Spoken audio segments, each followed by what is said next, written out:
Back in Florence for the Peach Belt Conference doubleheader between Francis Marion and Claflin University. Patriots took game one today 10-0.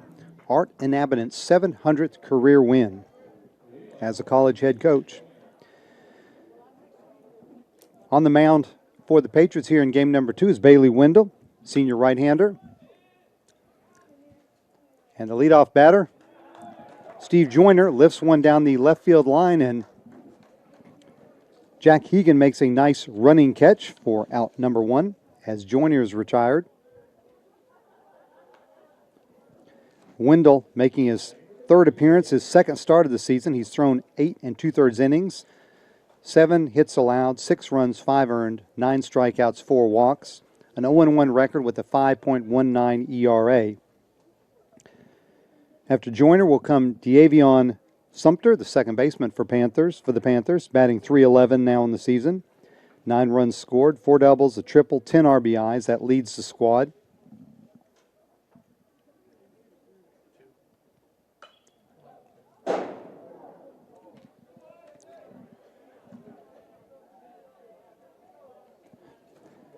Sumter will be followed by Keon Smith, then Xavier Paul, Quentin Kennard, Nicholas Johnson, Christian Carr, Daniel Powell, Jordan McCray. That rounds out the Claflin lineup here in game number two.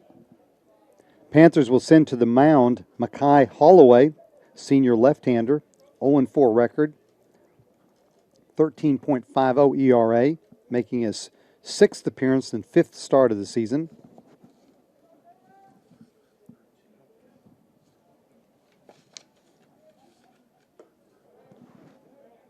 Count now to Sumter, 2-2.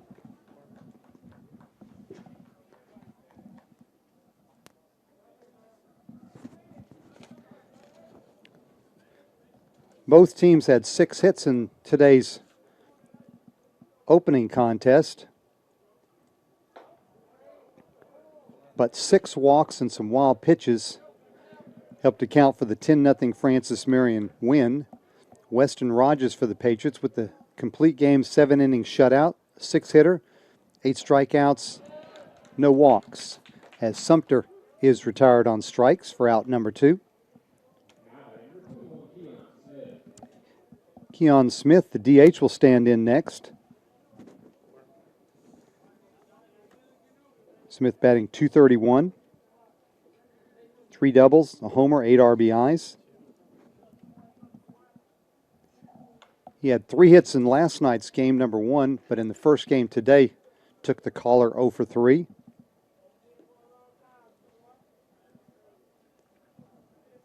Francis Marion defense, Hegan in left, Hanna in center, and Crapo in right.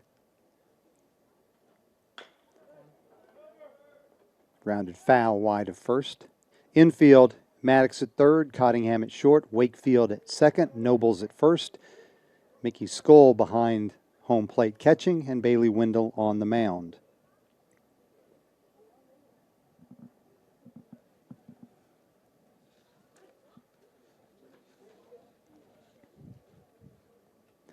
Wendell, 6-foot senior, right-hander out of Wilmington, Delaware, product of Hagerty High School.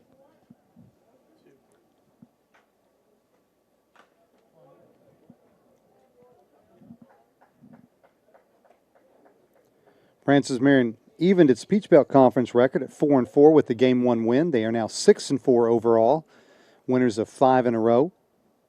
Claflin dropped to 1-12 overall and 1-12 in the conference. As Smith swings and misses, so successful first inning for Bailey Wendell with 2 strikeouts, 3 up, 3 down. We head to the bottom of the first, no score, Francis Marion and Claflin. This is the Patriot Sports Network. The world is changing, and Francis Marion University is leading the way as it prepares the young men and women for the future. We've added 5 new classroom buildings and 13 new academic programs in the past 6 years, and more are on the way. We're preparing to build a new environmental research center. We're expanding programs in engineering, business, education, healthcare, and the arts and sciences, and we're adding new fields when they're needed. When tomorrow comes, we'll be ready. Best of all, our students will too.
Crapo, Hegan, Maddox to bat here in the bottom of the Patriot first inning.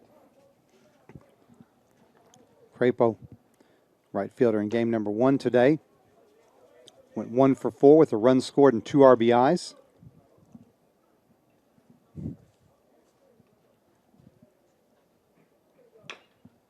Grounds that one to short. Powell up with it. Throw across, then Crapo retired for out number 1.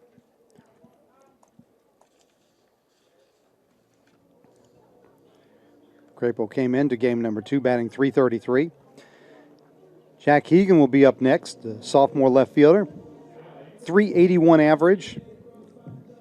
Shares the team lead in runs scored with 13 in 9 games. 2 doubles, a triple, 4 RBIs, and an on-base percentage of .458. He had 4 hits last night, but went 0 for 3 with a run scored in game number 1 today.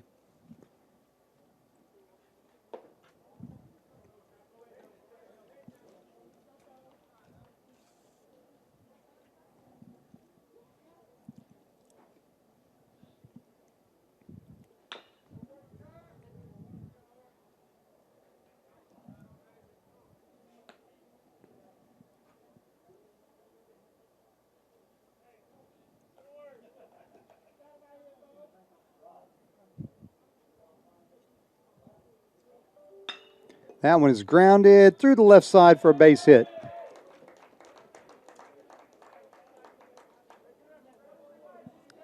So Hegan reaches, and the Patriots have their first base runner for Todd Maddox. Maddox 4 hits and 6 RBIs last night in game number 1. 1 for 3, but that 1 hit was a 3-run homer.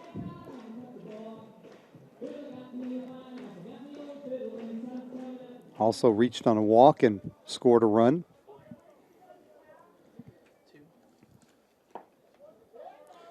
Maddox now batting .469. 13 runs scored. That shares the lead with Hegan. Couple of doubles, couple of triples, couples of home runs, and a team leading 17 RBIs. And 9 of them coming in this series.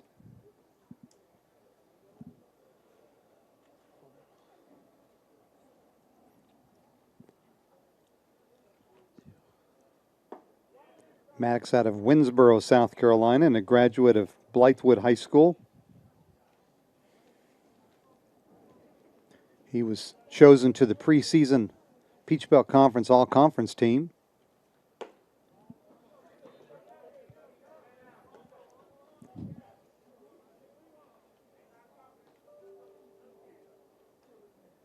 Panther defense remains the same as it was in game number 1 of the doubleheader. Carr in left, Joyner in center, Kennard in right, as Maddox walks. Infield is Johnson at third, Powell at short, Sumter at second, Paul at first, McCray back behind the plate, and Holloway on the mound.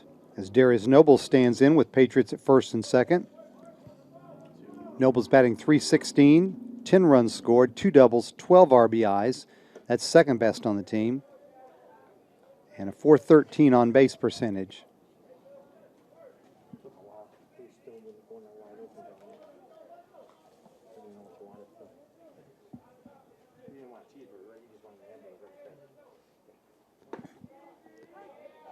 Called strike 1, evens the count at 1-1.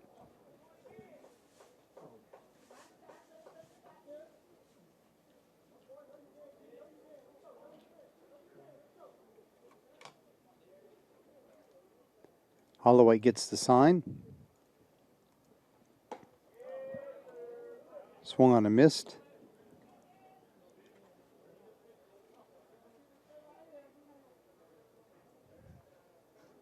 Hegan, the runner, at second. Maddox at first. It's grounded to Johnson at third. He's going to go to first to retire Nobles. The other runners move up.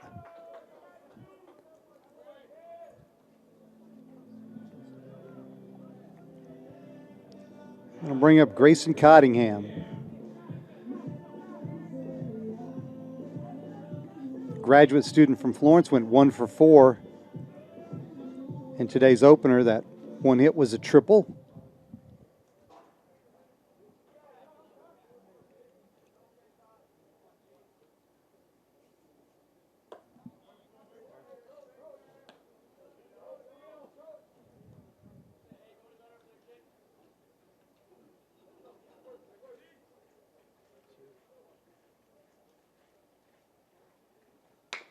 Grounded back up the middle off the pitcher's glove.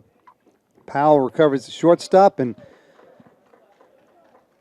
Cottingham is retired 1-6-3 to end the inning. The Patriots do strand a couple of runners.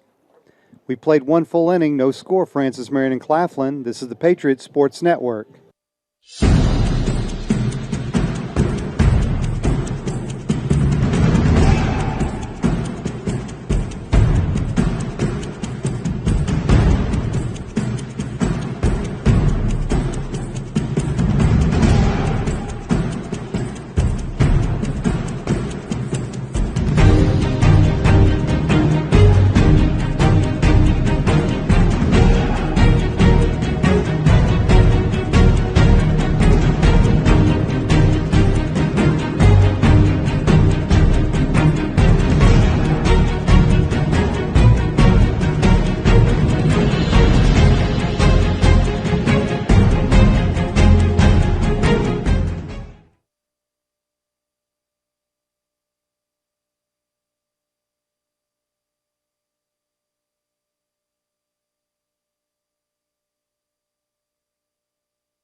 Paul, Kennard, Johnson due up here in the top of the second for the Panthers.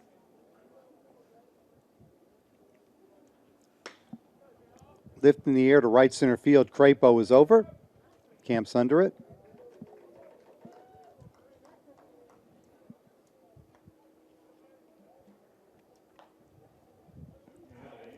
That'll bring up Quentin Kennard, right fielder. Did not play in Friday night's game. Went 1 for 3 in the first contest today. Now batting an even .300, a double, 5 RBIs, .382 on base percentage.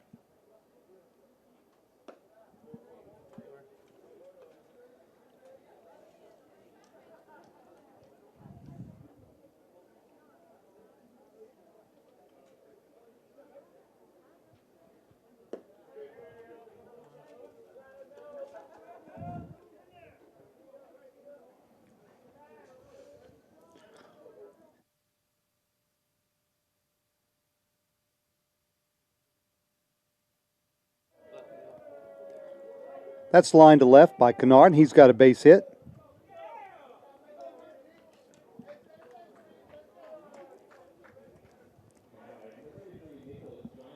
Third baseman Nicholas Johnson will stand in. Johnson had a 2-run double in Friday night's contest, but went 0 for 3 in the first game here today.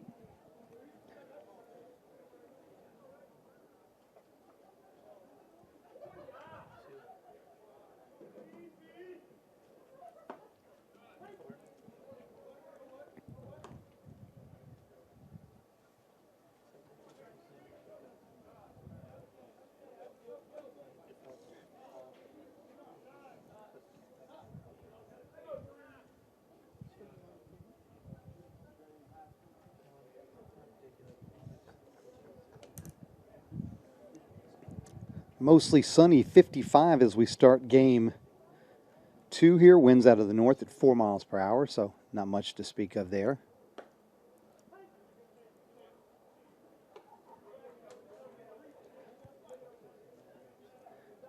Nice crowd here, somewhere between 200 and 250, which is the limit for Patriot Athletic Contest here during the COVID guidelines.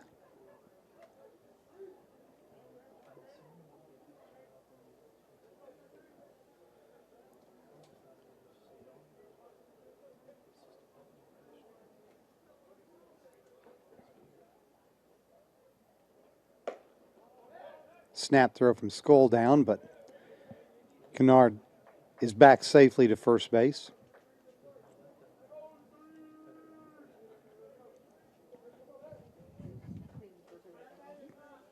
Again, 330 down the lines here at Cornell Field, 375 to the power alleys, and 400 to center field.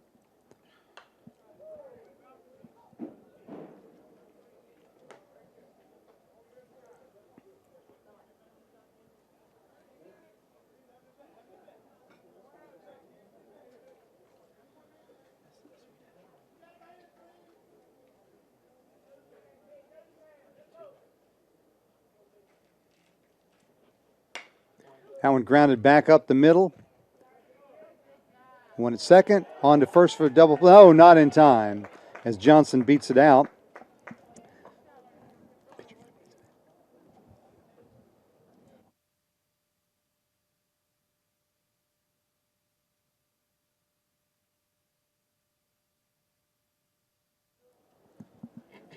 So Kennard is erased on the force out.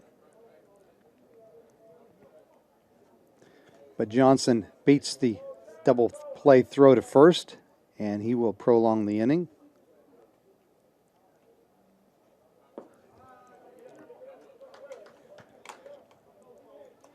As Christian Carr bats, Carr batting .257, a couple of doubles, no RBIs, .316 on base percentage. Carr 1 for 2 in game number 1 today.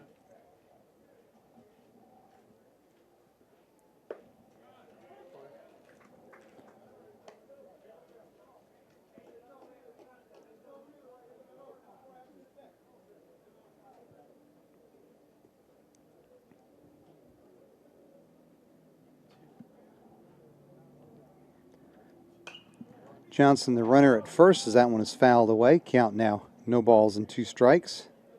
To the Panthers left fielder.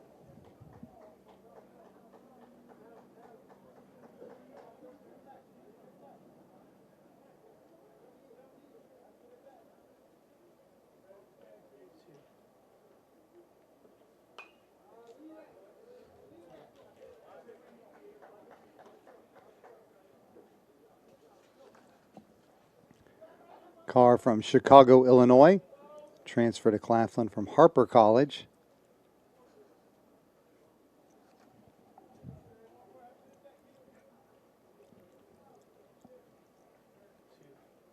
Carr, switch hitter. And that is strike 3. So the Panthers do pick up a base hit, but they leave one base runner.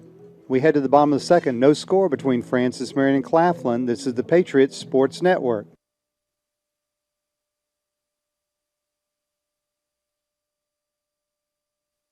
The Swamp Fox Club is the fundraising arm of the Francis Marion University Athletic Department, and it supplies assistance to all 14 intercollegiate sports. On behalf of the student athletes at Francis Marion, I would like to thank all those who are members of the Swamp Fox Club for their support. Thank you. Thank you. Thank you. Thank you. Thank you.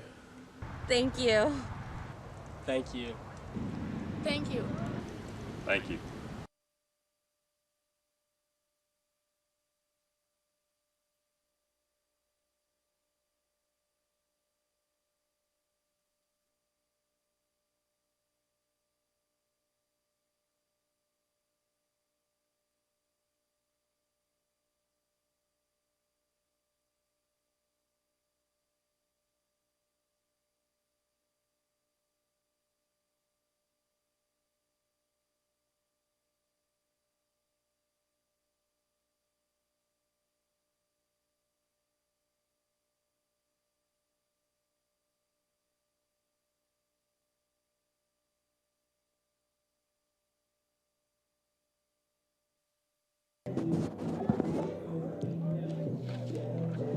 Austin Moore, Mickey Skoll, Bill Hanna coming to the plate here in the bottom of the second for your Patriots.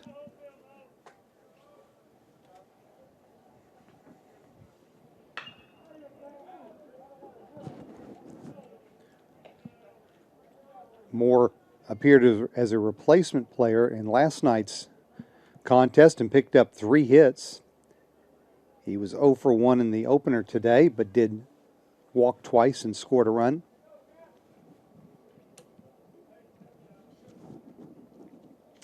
Season average now at .429.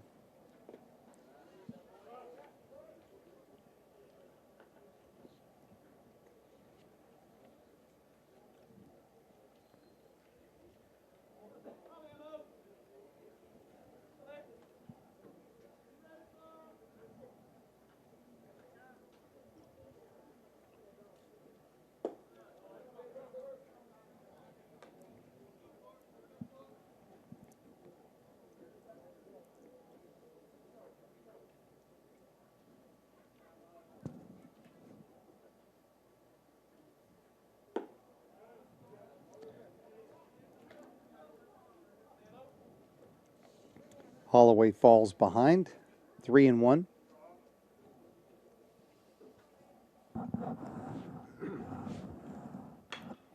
Grounded to third, backhanded play by Johnson. A long throw across in the dirt.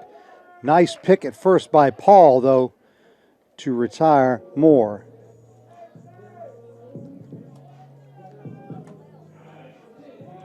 Hall able to pick the ball in the dirt with the long stretch and hold the bag. That'll bring up Mickey Skoll. Skoll started and played in last night's contest, but did not play in game number 1 today. His average now 188, no homers, no RBIs, a .500 on-base percentage, however.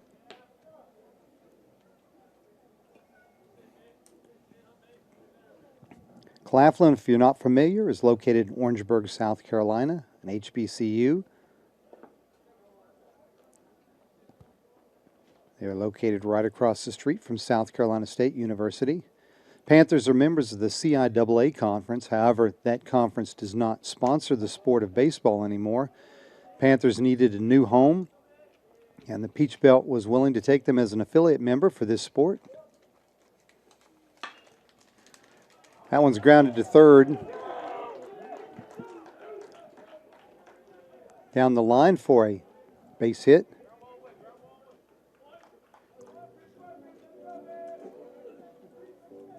Johnson attempted the backhand stop, but was unable to come up with it. So Skoll reaches with the base hit. We'll bring up Bill Hanna. Hanna over 2, but drove in a run with a sac fly in game number 1 today. His season average now at .216, 9 runs scored, 7 RBIs. Pushes a bunt, great bunt, all the way to second base. Not going to get him, even with the highlight type scoop and toss from the second baseman, Sumter. So Hanna reaches with the bunt single to second. Skoll advances to third.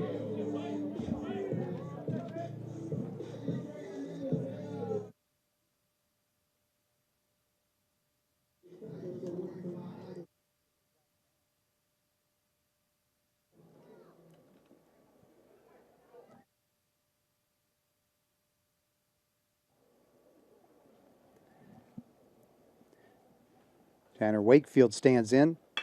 Lines that into center field in front of Joyner. It'll get down for a base hit. Everybody's going base to base, so the bases are now loaded.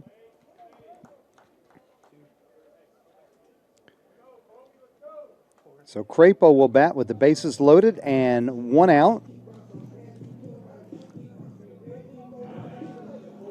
Wakefield came into the contest .241 batter.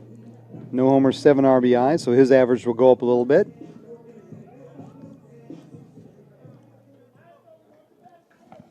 But Wakefield's on-base percentage at .463 will go up a couple points with that base hit.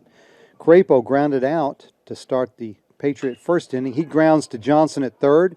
To second, for one and on to first for the double play. So the Patriots load the bases, but the pitcher's best friend, 5-4-3 double play, ends the inning. We head to the top of the second. No score between Francis Marion and Claflin. This is the Patriots Sports Network.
The third inning here at Cornell Field and Sparrow Stadium on the campus of Francis Marion University. Peach Belt Conference baseball action.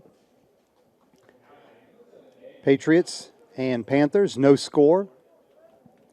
Two up for Claflin, Powell, McCray, and Joyner. 8, 9, and 1 in the Panthers order.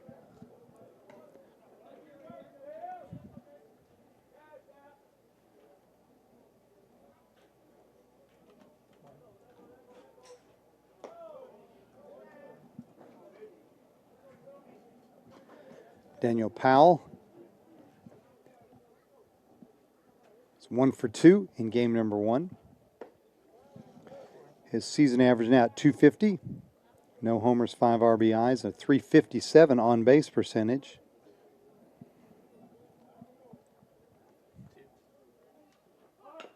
Looks to bunt. It's going to roll foul.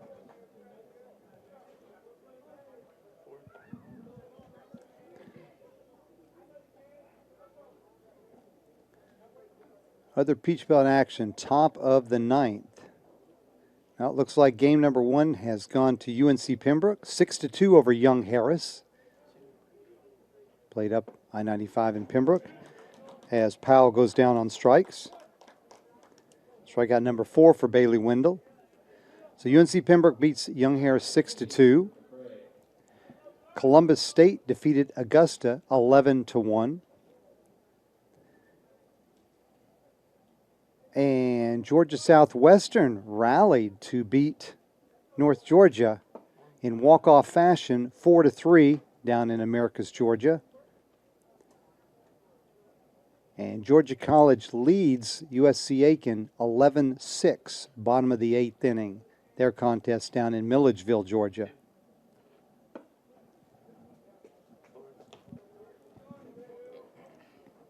Jordan McCray, the Panthers catcher at the plate, count 0-2.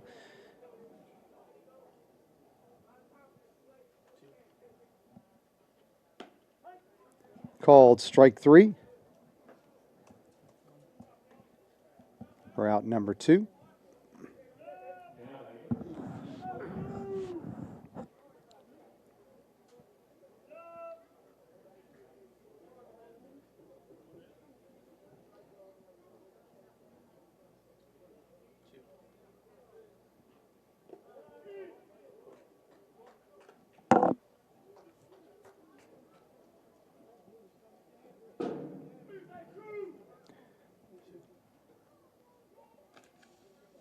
Steve Joyner is the batter. Center fielder, 0 for 1 with a fly out to left.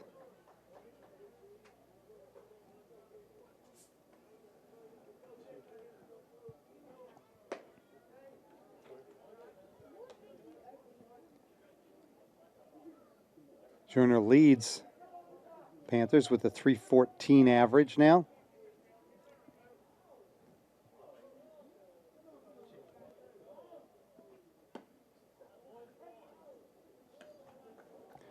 Count now 3-1.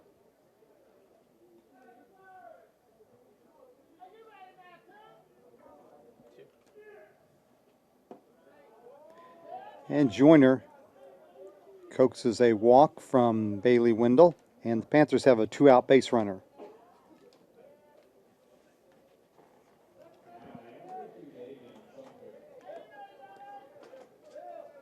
So Davion Sumter, the second baseman, will come to the plate. Strikeout victim in the first inning.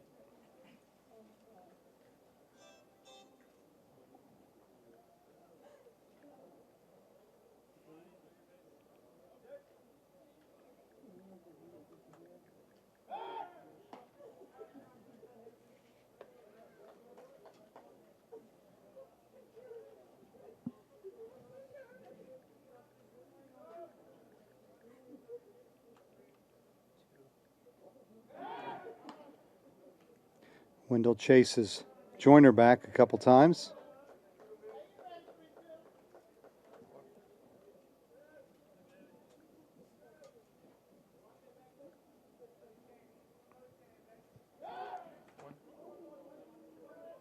Nice catch by Nobles to keep that ball at first base and not allow Joyner to advance to second on the throwing error.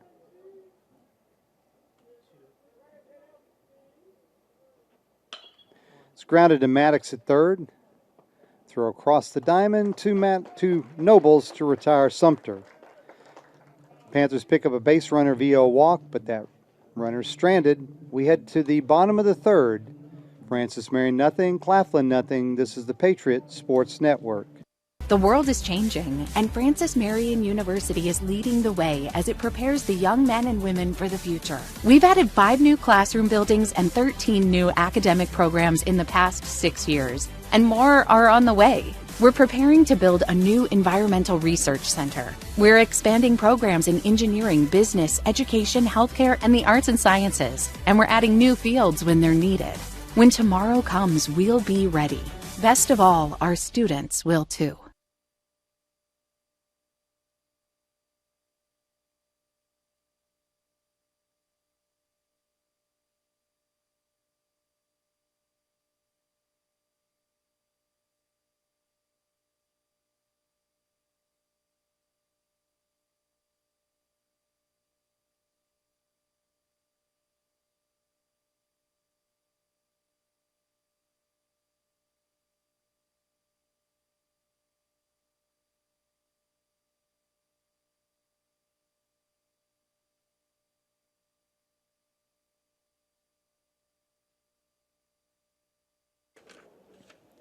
Bottom of 3, Hegan, Maddox, and Nobles going to come to the plate for the Patriots. Patriots threatened last inning, loading the bases with 1 out, but a 5-4-3 around the horn double play ended the inning.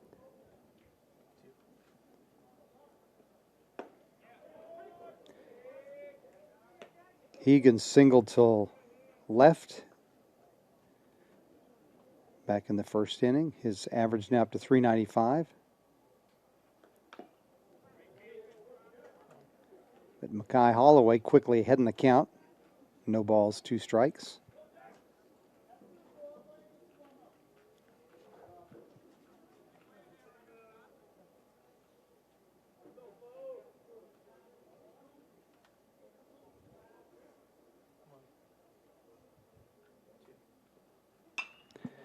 Hit in the air to shallow right field. Kennard coming in, won't get it. So Hegan's got his second hit of game number 2.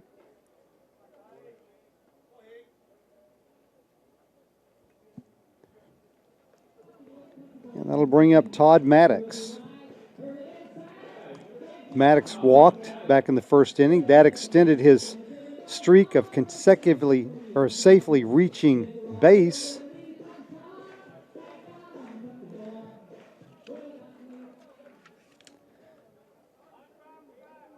to 19 consecutive games dating back to last year. He is currently riding on a 9-game hitting streak, looking to make that 10.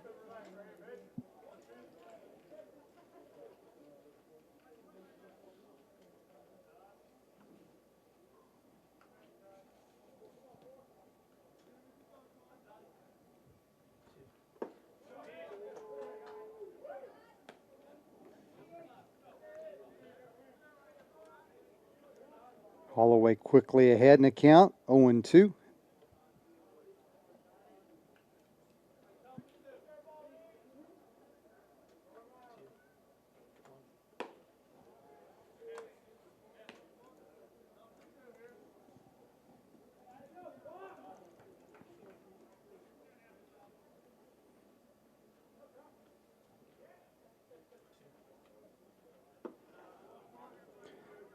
In the dirt, nice stop by McCray to keep Hegan the runner at first.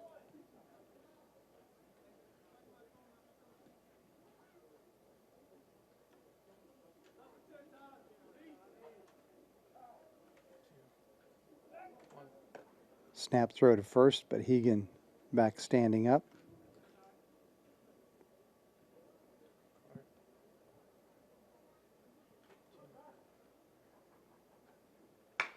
That one is grounded through the hole and left side. Base hit for Maddox. Patriots have runners at first and second now with nobody out.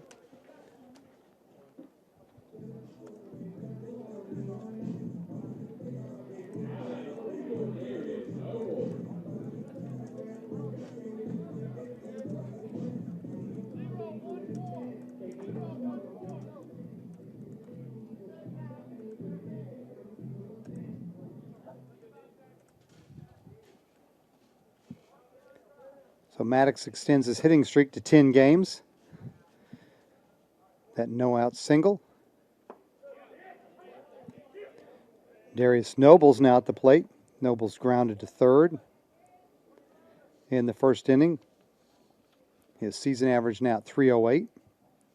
Second on the squad with 12 RBIs.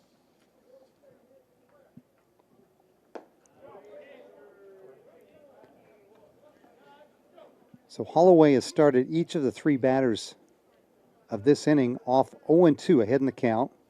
But then Hegan ended up with a single. Maddox also singled. And now let's see what Nobles will do in the same situation.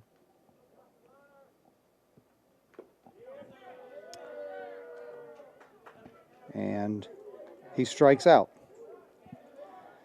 So that's one out here in the bottom of the third. Strikeout number 1 for Holloway. And that'll bring up Grayson Cottingham. Cottingham grounded out. He's 0 for 1. That was in the first inning. To end the first inning, as a matter of fact. Lines that one down the left field line, but curving foul into the Panther bullpen.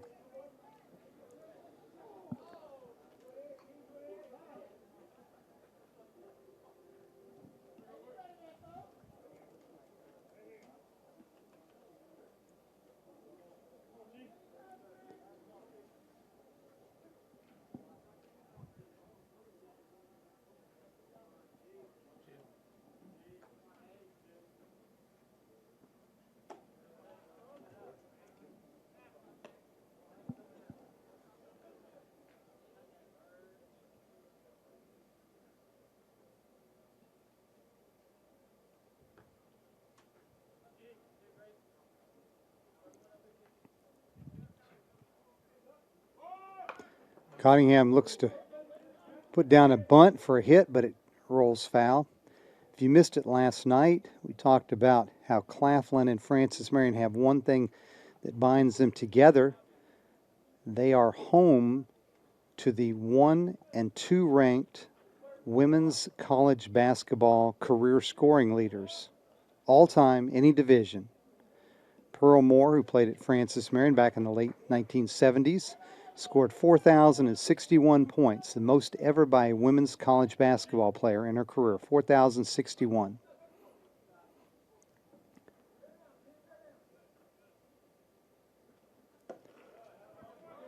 Miriam Walker Samuels, who played at Claflin, scored, I don't know the exact number, but somewhere between 3,800 and 4,000 points. And she is second on the all-time list. Interestingly enough, she only played 3 seasons at Claflin. Later came back and served as their women's basketball head coach for a while. Cottingham singles through the left side. Hegan will be waved home. Throw from Carr is offline.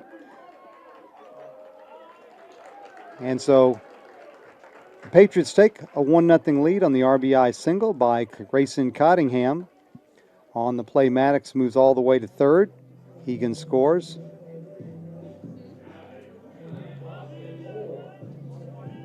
But Miriam Walker Samuels played in the late 80s, early 90s, if I'm correct without looking it up.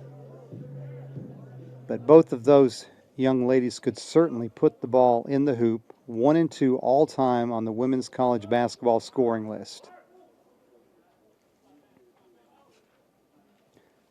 And back to the baseball game. That one gets away. It's a wild pitch. Gets past McCray all the way to the backstop. Maddox will score. Cottingham will move down to second base.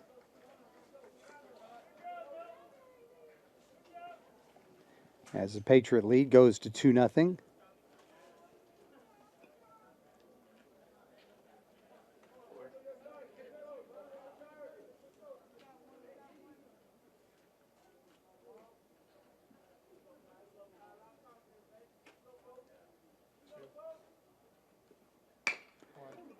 Grounded back to the pitcher.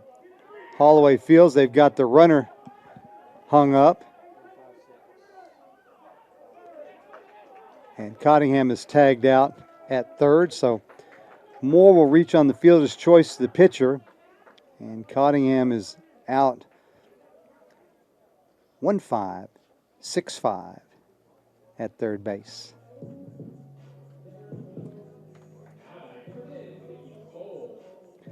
Mickey Skoll will come to the plate now. Skoll 1 for 1. He singled down the left field line back in the second inning.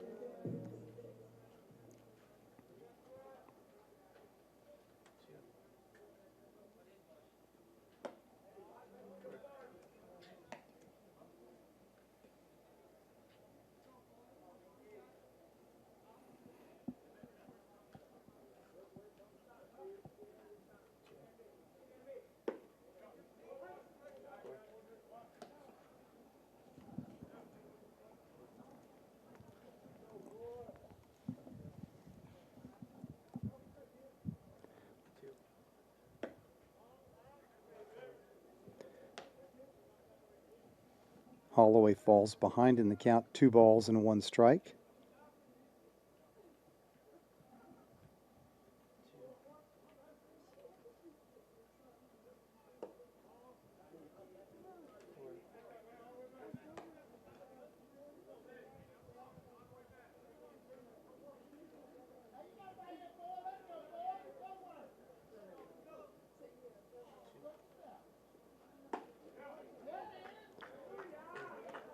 Count now full to the Patriot catcher.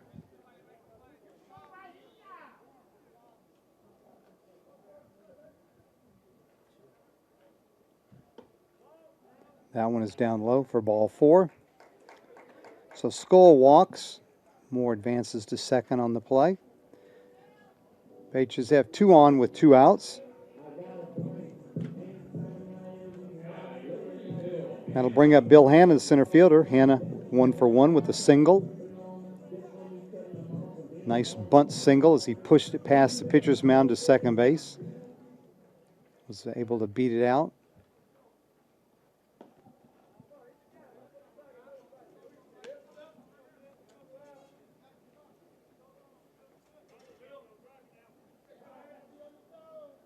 Hanna's gradually bettering his batting average, now up to 237 on the season. And that's going to go up a little bit more as he lines it into left. It's going to get down in front of Carr for a base hit. Austin Moore will score, and Bill Hanna has an RBI single, and the Patriots now lead 3-0.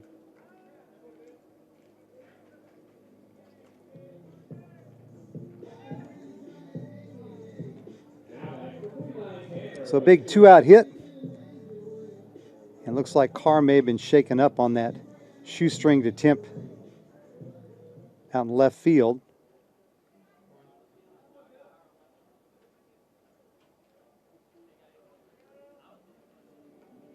Trainer and umpire are going out to check on him. So Bill Hanna with the big 2-out base hit. We'll bring up Tanner Wakefield. Runners still at first and second. Wakefield 1 for 1. He singled to center. His season average now up to 267.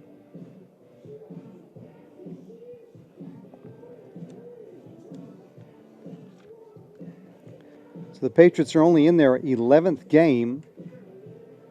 And Hanna, who bats down near the bottom of the lineup, already has 8 RBIs. And Wakefield, the number 9 hitter today in this contest, has 7 RBIs. So Patriots getting production up and down the lineup.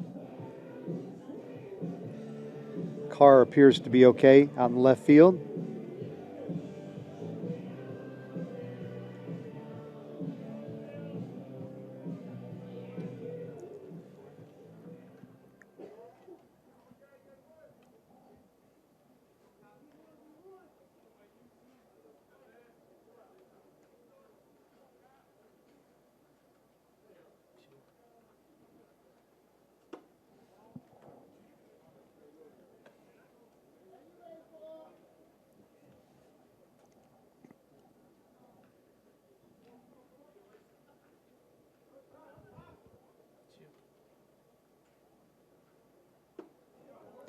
Swing and a miss, count even at 1-1.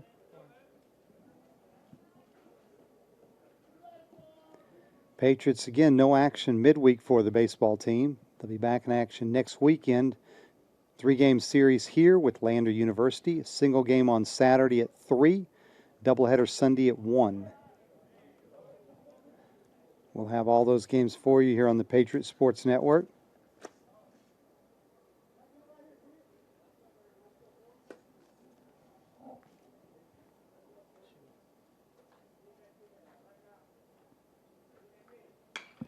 Hit in the air to left field.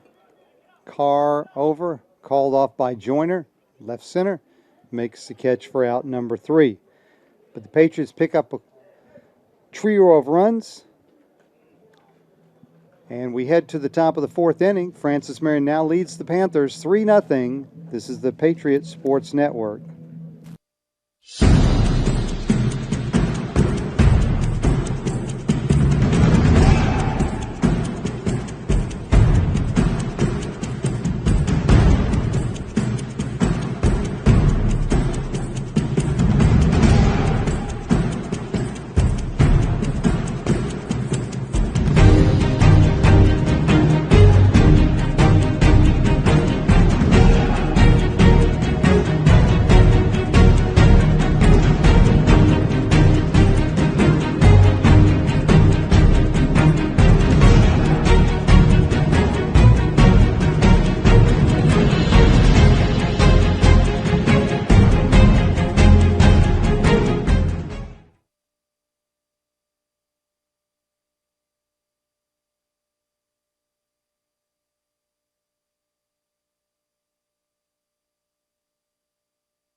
Smith, Paul, and Kennard here in the 4th inning for the Panthers. Smith grounds to Wakefield at second. And 1 pitch, 1 out here in the Panther 4th inning.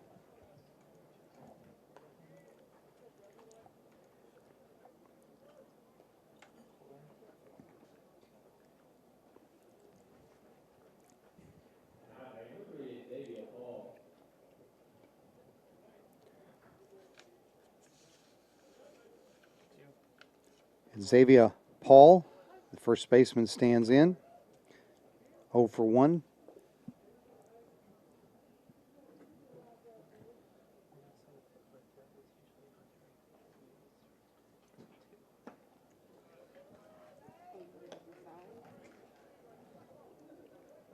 Bailey Window quickly ahead in the count, no balls and 2 strikes.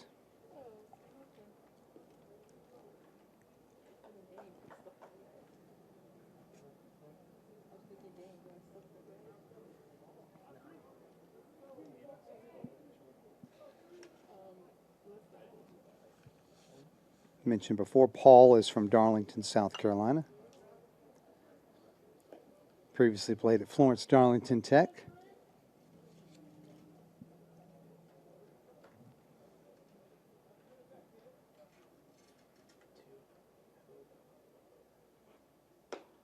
Off-speed pitch left up high. Count now 1 and 2.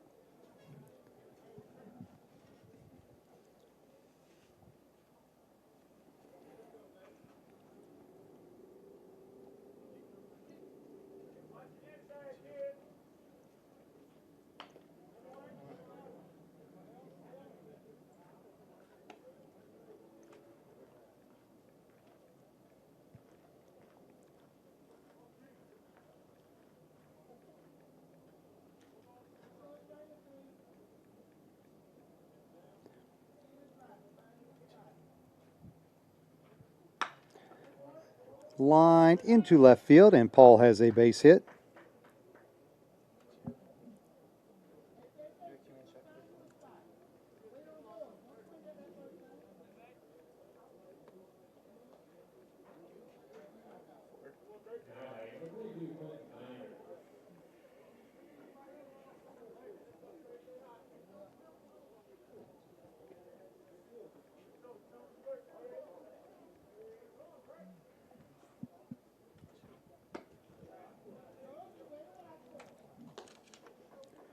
So Quentin Kennard stands in. He is 1 for 1. He's singled to left back in the second inning.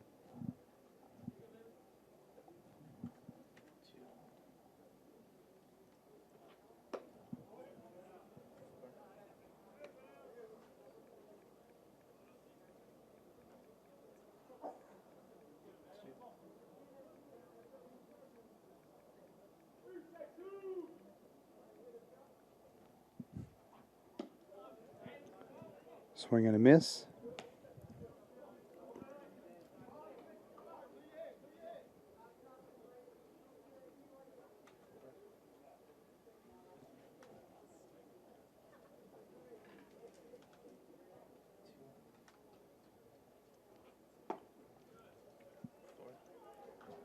So Window recovers now to even the count at 2 and 2.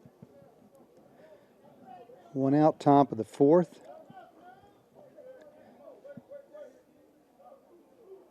Xavier Paul, the base runner at first.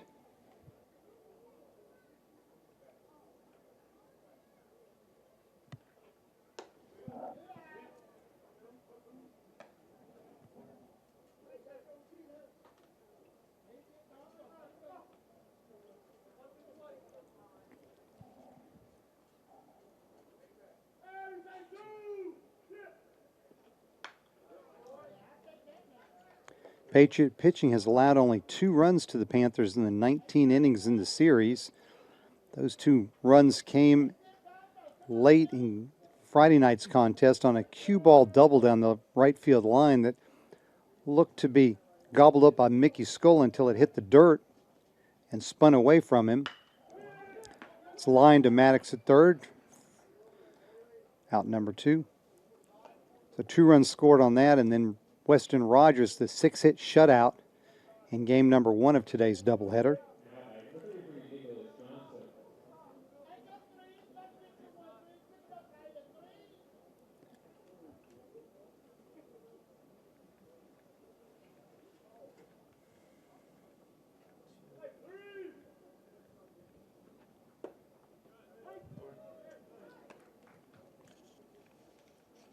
Nicholas Johnson takes called strike 1, 0 for 1 with the on a fielder's choice in game number 2.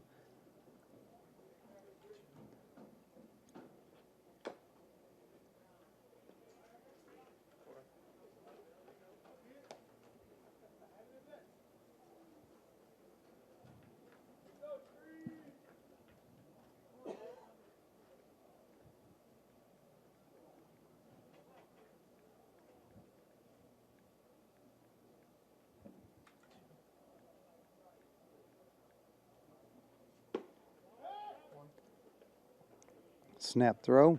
Nice block by Nobles at first.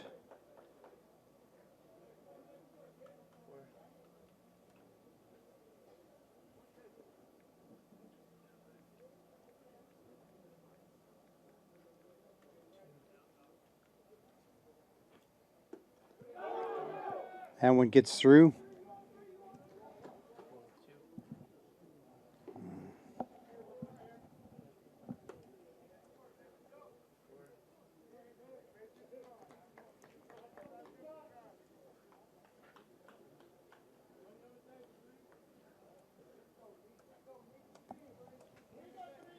So Paul will scamper down to second on the pass ball.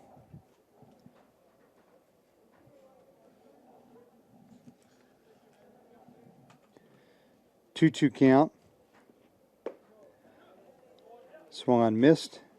And Johnson is down on strikes for out number 3. So the Panthers pick up a hit, but that runner's stranded at second. We head to the bottom of the 4th. Francis Marion 3, Claflin nothing. This is the Patriot Sports Network.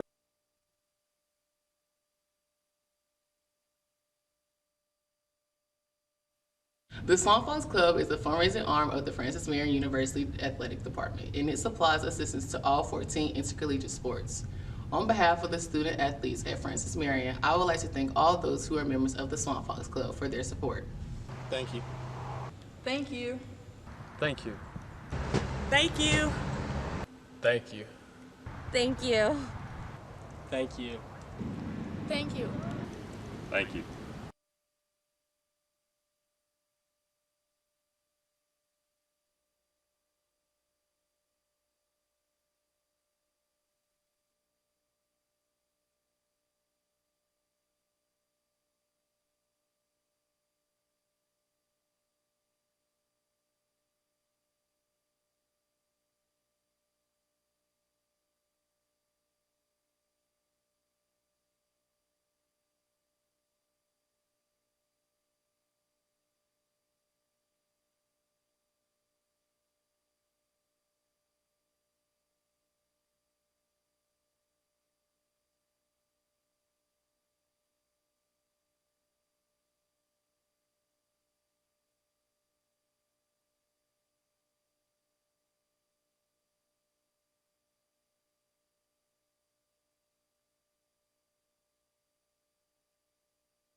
Crapo lifts a fly ball down the right field line. Kennard over and makes the catch.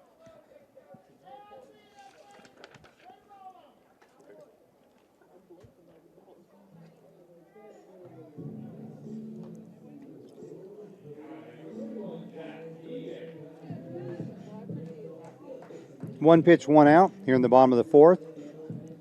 Jack Hegan working on perfect game number 2. 2 for 2, a pair of singles and a run scored.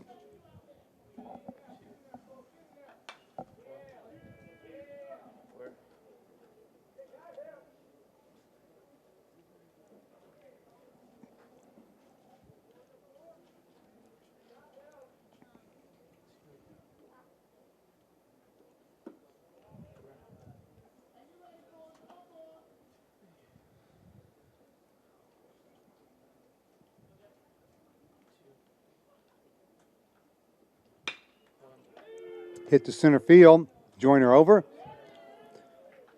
Makes the catch. Well hit by Hegan. But it stayed up long enough for Joyner to get under it.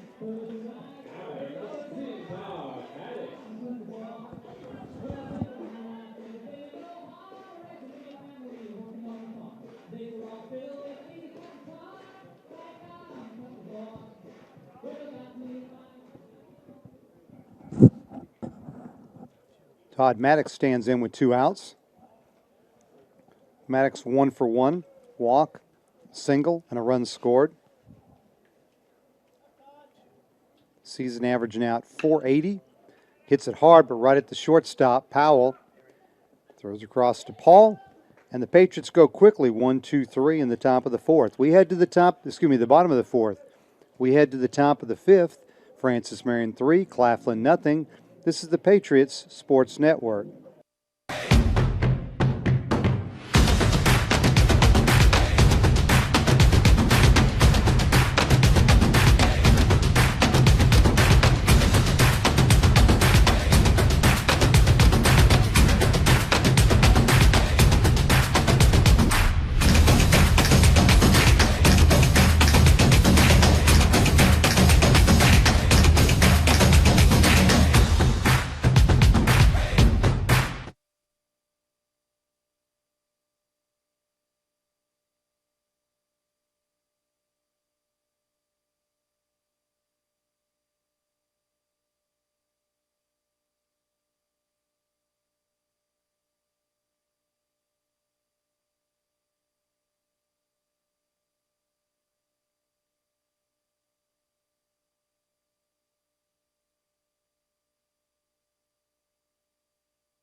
Top of five.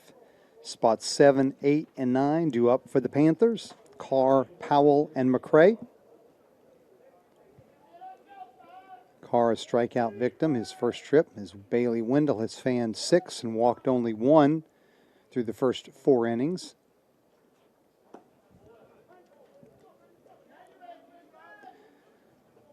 Pitch count now at 60.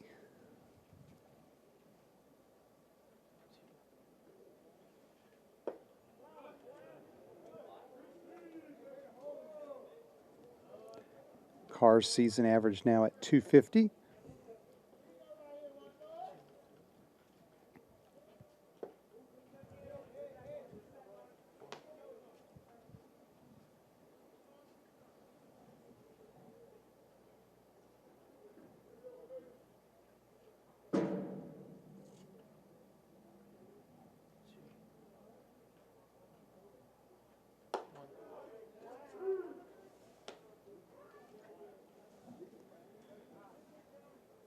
After today, the Panthers will return to Orangeburg. They will host Georgia Southwestern as Carr's retired on strikes. They will host Georgia Southwestern next weekend for a 3-game series at historic Mirmo Field. Single game on Friday at 6 and a doubleheader on Saturday at 1 o'clock.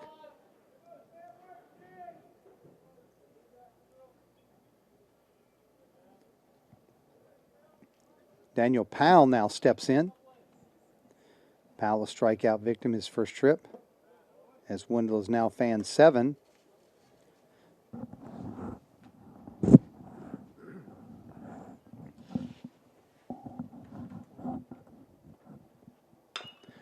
High chopper to Maddox at third.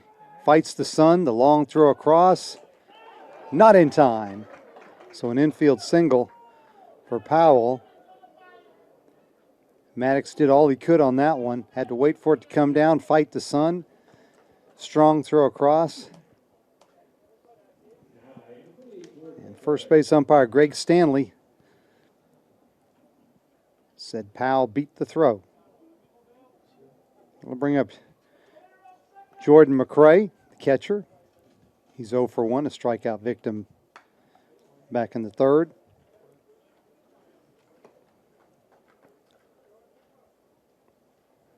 Hit number 3 for the Panthers here in game number 2.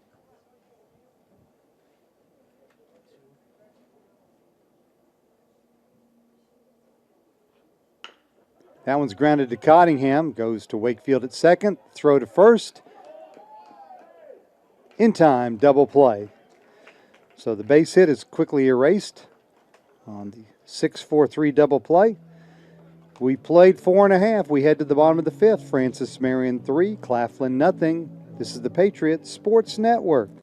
The world is changing, and Francis Marion University is leading the way as it prepares the young men and women for the future. We've added 5 new classroom buildings and 13 new academic programs in the past 6 years, and more are on the way. We're preparing to build a new environmental research center. We're expanding programs in engineering, business, education, healthcare, and the arts and sciences, and we're adding new fields when they're needed. When tomorrow comes, we'll be ready. Best of all, our students will too.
Darius Nobles, Grayson Cottingham, and Austin Moore are due up for the Patriots here in the 5th inning.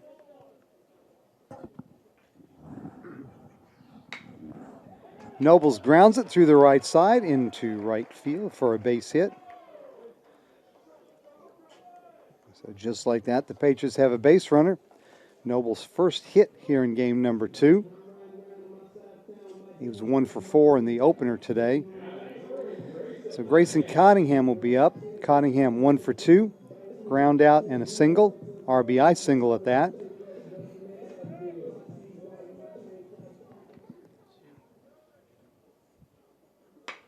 Grounds to Powell at short. To Sumter. And on to first for the double play. So a couple of pitches. We have a single and then that base runner's erased on the 6-4-3 double play.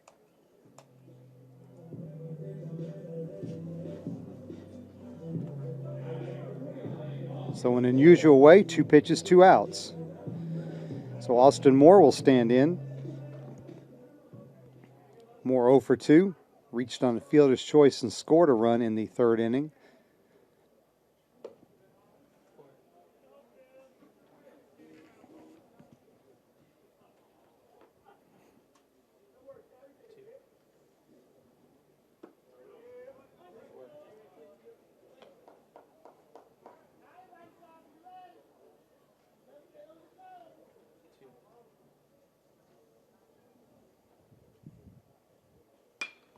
That's looped inside out swing to left field. That'll get down in front of Carr.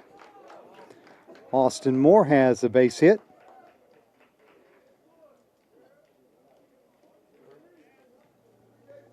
That'll bring up Mickey Skull, Patriot catcher. 1 for 1, a single and a walk.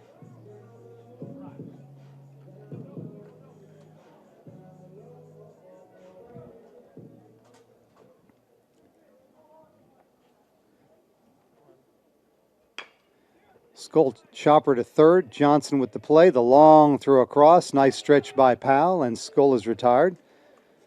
Fairly quick inning. Did feature 2 hits by the Patriots, but only 1 runner left. No runs scored. We head to the top of the 6th. Francis Marion 3, Claflin nothing. You're listening and watching the Patriot Sports Network.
Francis Marion University Athletics would like to thank the following sponsors: Adidas, Circle Park Behavioral Health Services, McLeod Regional Medical Center, Ken Jackson Remax Professionals, Pepsi, McDonald's, Rains Hospitality, including Fairfield Inn, Spring Hill Suites, Courtyard by Marriott, Comfort Inn, and Hyatt Place, King Cadillac Buick GMC, McLeod Sports Medicine, Chick-fil-A, CN3 Performance Enhancement, FBI Construction, State Farm and Agent Jim Stewart, Quincy Steakhouse, Little Caesars, La Quinta Inn and Suites, KFC and Arby's. As Joyner singles back up the middle, PD Electric Cooperative, Sparrow and Kennedy Tractor Supply, Western Sizzle and Steakhouse, State Credit Union, and Zaxby's. Thank you very much from Francis Marion University Athletics. So Joyner with the leadoff single here in the top of the sixth inning.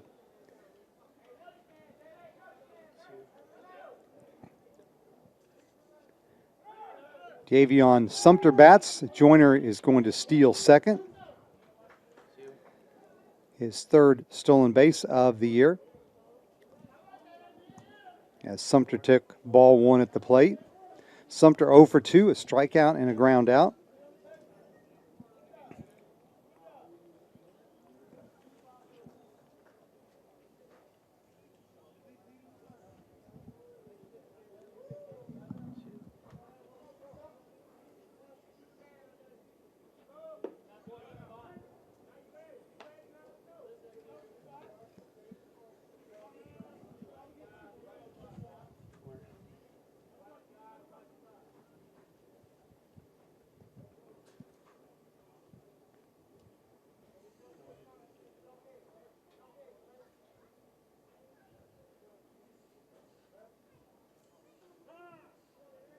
Sumter asks for time at home plate as Joyner is jockeying for position there at second base.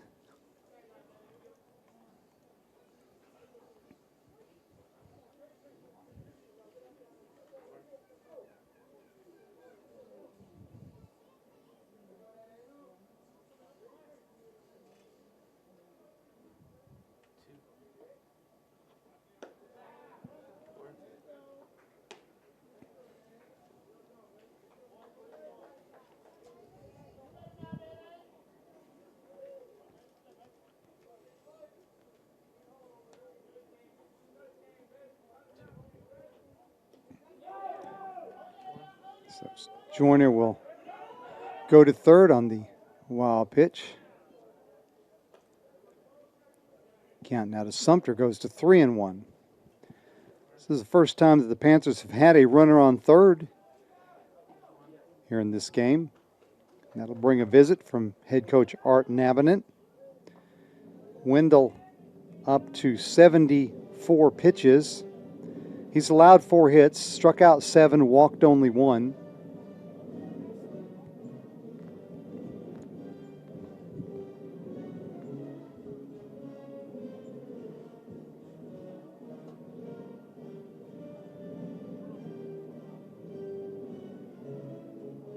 There does appear to be, yes, action down in the Patriot bullpen. Bullpen should be well rested. Only 2 relievers were used in last night's contest. And Weston Rogers hurled the complete game effort in the first contest of today's doubleheader.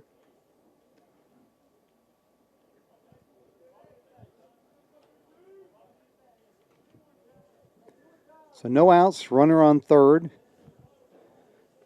Davion Sumter at the plate, 3-1 count. And Wendell pours that one in for called strike 2.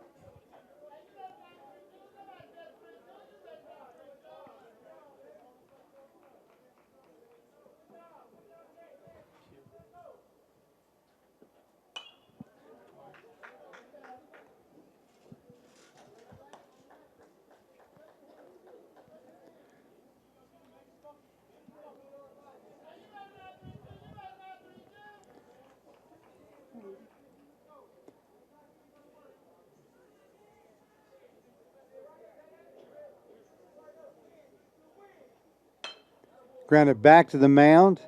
Wendell looks the runner back. High throw to first, but Noble's able to recover, while Joyner was forced to hold at third. Final score from down in Milledgeville, Georgia College defeats USC Aiken 11-6.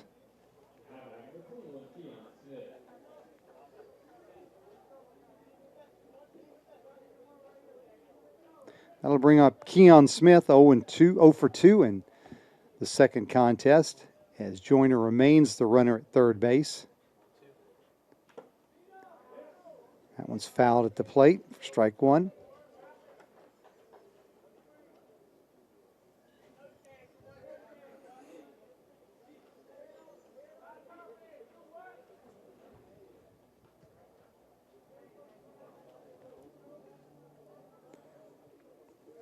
Smith has 8 RBIs on the season. Swung through a high fastball. Count now 0-2 in favor of Bailey Wendell.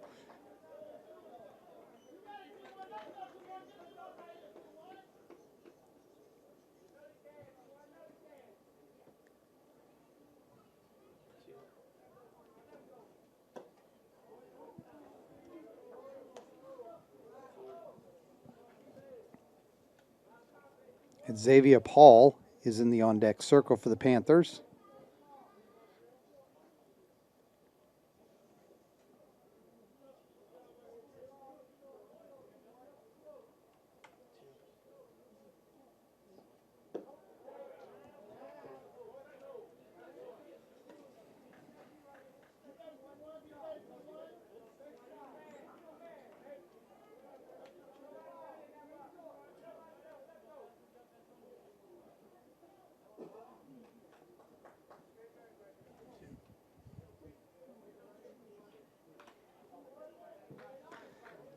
Smith just gets a piece of that to stay alive.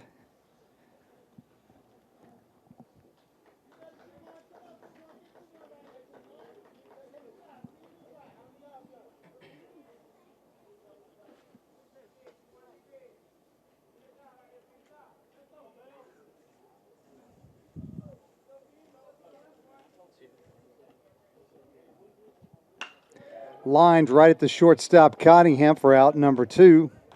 Well hit, but right at Cottingham. So now they're 2 outs, and Joyner's still the Panther runner at third. Wendell's got a chance to wiggle out of this jam. Paul 1 for 2. Fly out and a single.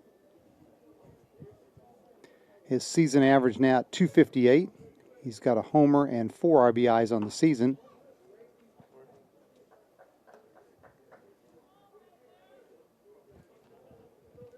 As you can see, shadows starting to envelop Cormel Field as we get near the 5 o'clock hour. Off-speed pitch in there for called strike one.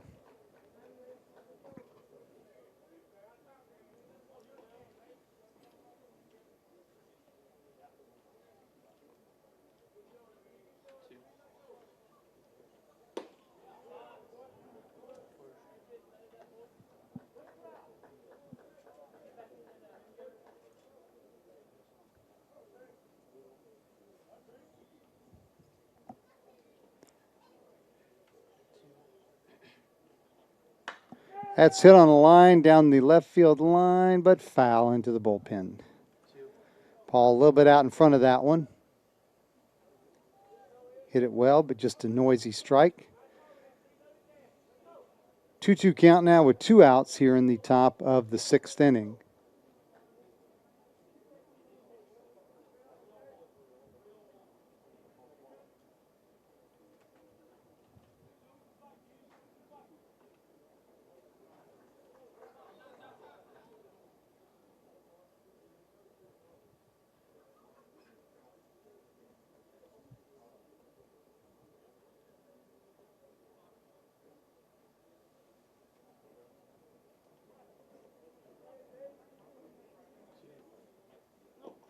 In the dirt. Nice pick by Mickey Skull behind the plate.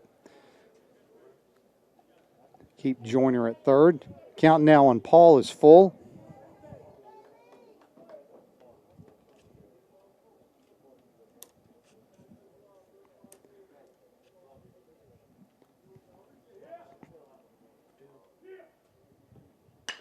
Grounded to Cottingham at short. Tough bounce. Recovers, throws to Nobles.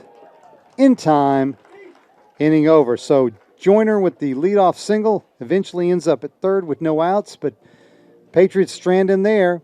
Bailey Wendell wiggles out of a jam. We head to the bottom of the sixth.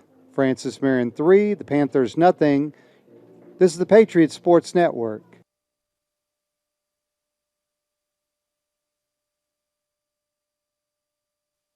The Swamp Fox Club is the fundraising arm of the Francis Marion University Athletic Department, and it supplies assistance to all 14 intercollegiate sports.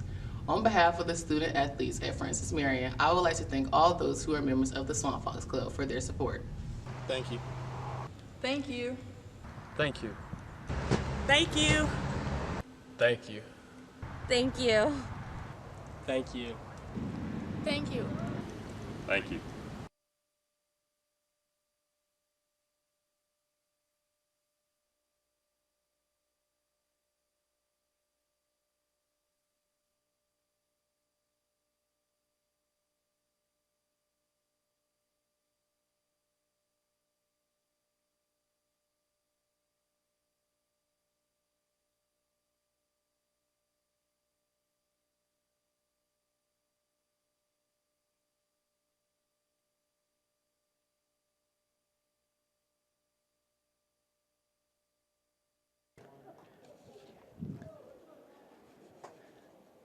Bill Hanna, Tanner Wakefield, Colby Crippo to bat for the Patriots here in the sixth inning. 3 runs in the bottom of the third. All anybody has to show for game number 2 here. They all belong to the Patriots, and Francis Marion leads 3-0.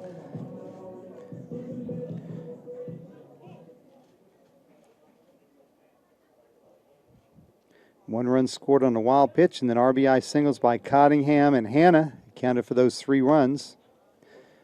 Hanna 1 for 1, 2 singles, and the RBI.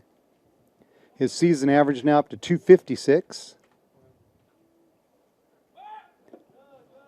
Looked to lay down a bunt, but pulled back. Count now 2-0.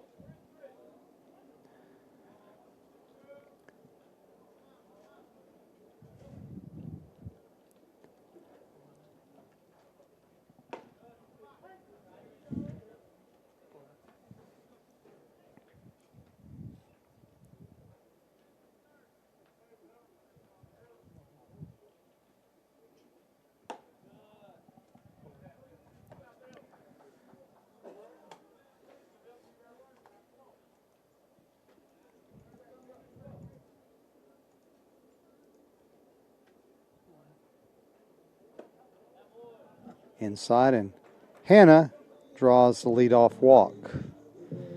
So that'll bring up Tanner Wakefield. Wakefield 1 for 2, a single and a fly out. His season average now at 258.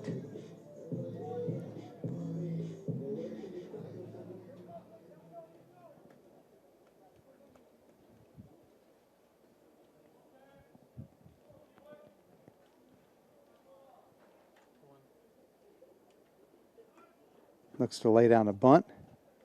Fouls it off.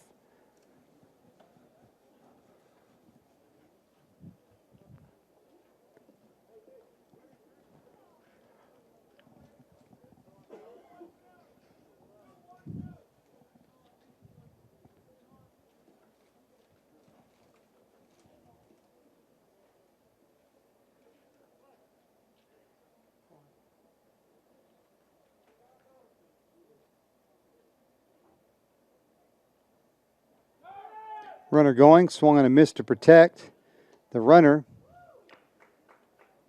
but Hanna successfully steals second.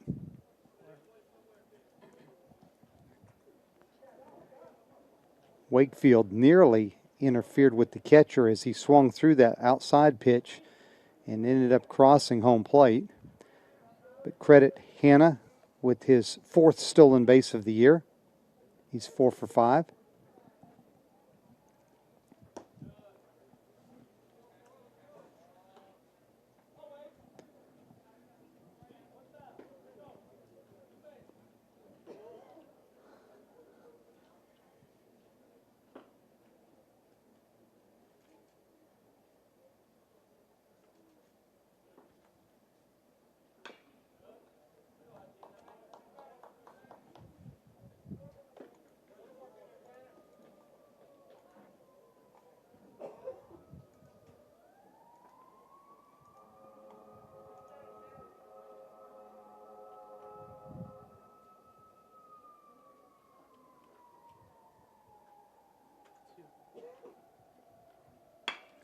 That is grounded. Powell at short in the hole. Not going to have a play. I think that probably has to go as a base hit, and that's what the official score says. Powell did well to knock that one down deep in the 5.5 hole. I don't think he'd had any shot at throwing Wakefield out at first base. So the Patriots have runners on the corners now with nobody out. Colby Crapo at the plate. Crapo 0 for 3. Ground out, hit into a double play, and flew out.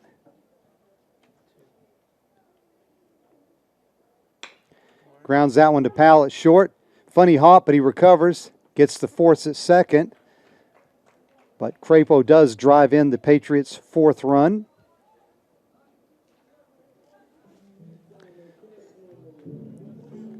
Nice play for Powell to adjust on that bad hop and get one out. For Crapo, RBI number 4 on the season.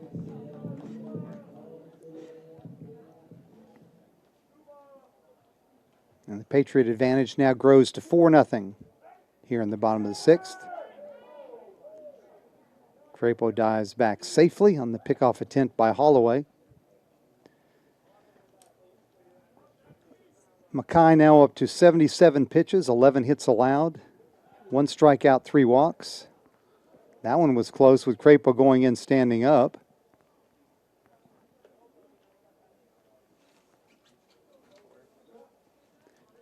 Jack Hegan now at the plate. Hegan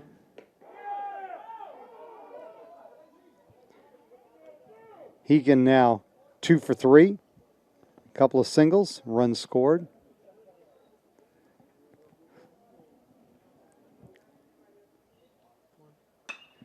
Inside out swing, fly ball to right. Kennard there, makes the catch. Crapo retreats back to first base. So 2 outs now with the runner still at first for Todd Maddox. Maddox 1 for 2. Single, walk, run scored.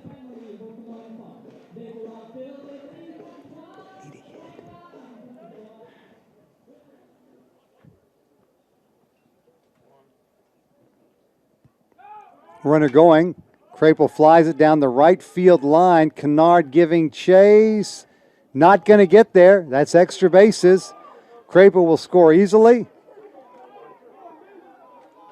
Maddox is held at third with the triple. They thought about trying to send him as Kennard dropped the ball when he went to pick it up. But an RBI triple for Maddox, his 3rd triple of the series. And the Patriots now lead 5-0.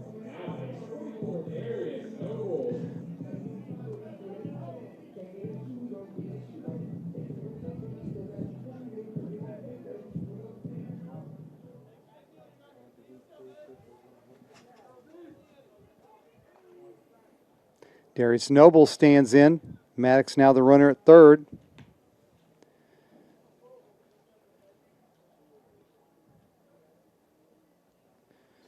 RBI number 18 for Maddox in just the 11th game. Bad hop single there for Nobles as Powell was in position to field it, and it took a hard hop right over his glove.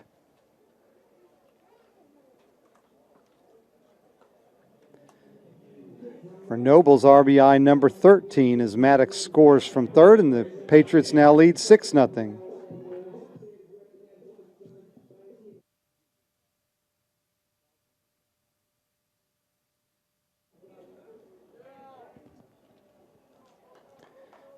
Grayson Cottingham, 1 for 3.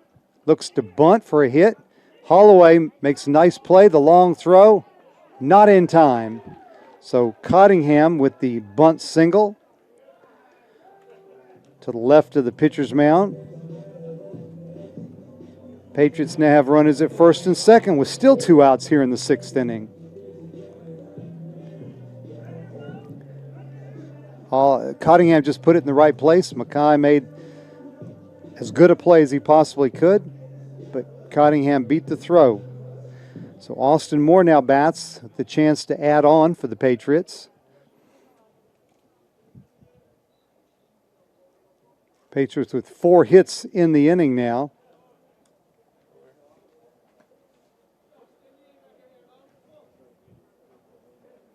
RBIs by Maddox, Nobles, and Cottingham have increased the lead or doubled the Patriot lead now to 6-0. Austin Moore lines that into left center field. That will get down for a hit. Nobles being waved. Throws coming to third. Cottingham is safe there. This ball gets away from Johnson. So an RBI single by Austin Moore. And the Patriots lead 7-0.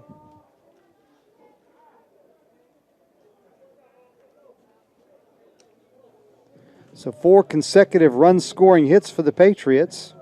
They have now batted around. Mickey Skull will come to the plate. Runners on the corner, still 2 outs. Skull 1 for 2. Single, walk, and a ground out.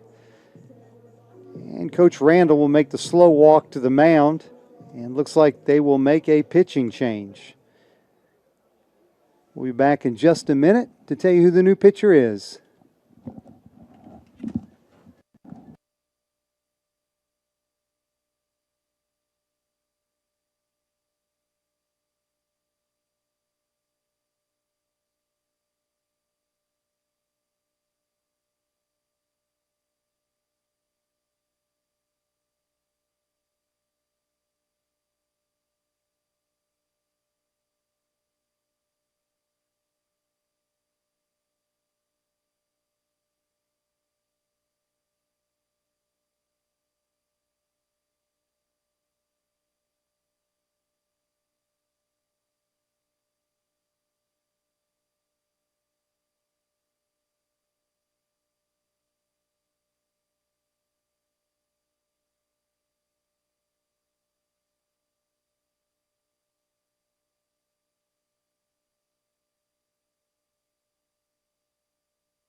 New pitcher for the Panthers is Kyle Hawkins.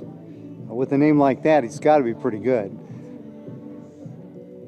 5'8" sophomore from Riverview, Florida, out of Riverview High School. He will face Mickey Skull. Runners on the corners and 2 outs. Hawkins making his 4th appearance, all in relief. No record, 5 2/3 innings pitched. 7 hits, 10 runs, 7 of those earned, 4 strikeouts, and 8 walks.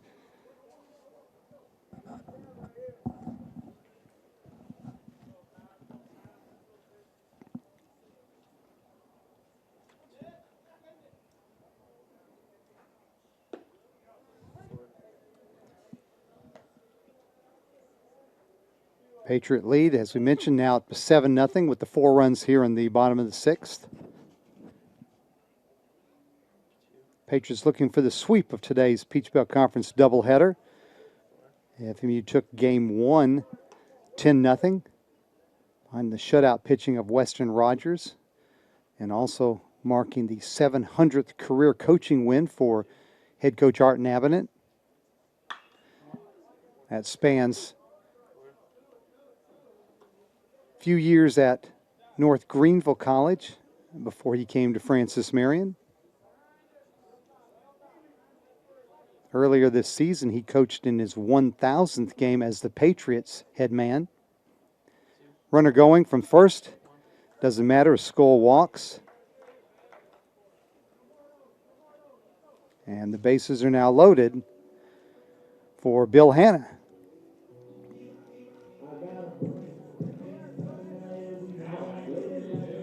So this is the, I believe, 5th time that Hannah has batted with the bases loaded in this series.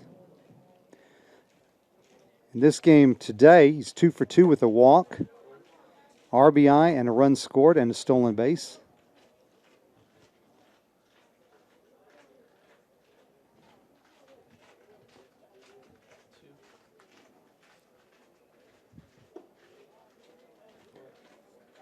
Season average now up to 256. As I mentioned, 8 RBIs from someone who's been batting 8th or 9th in the lineup all season. Not bad considering we're only in our 11th game of the year.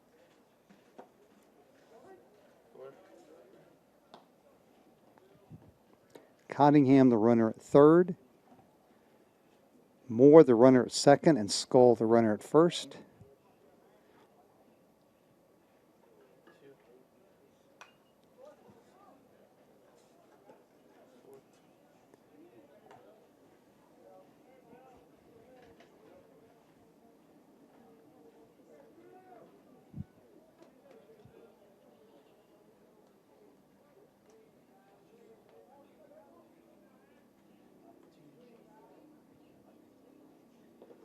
In the dirt, nice stop by McCray, who's done a good job behind home plate all series, especially considering he was injured in game 1 today and had to be replaced.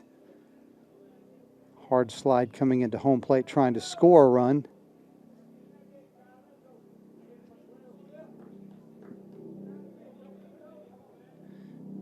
Three-two pitch now. Outside for ball 4. So Hannah draws the bases loaded walk. His second RBI of the game. That forces in another run, and the Patriots now lead 8-0.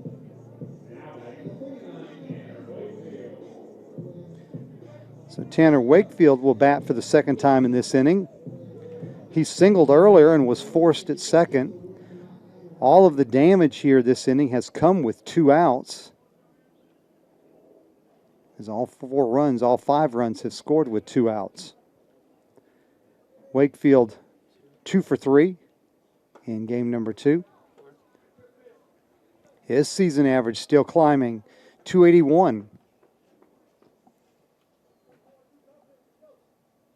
And even better than that, his on-base percentage up about 480.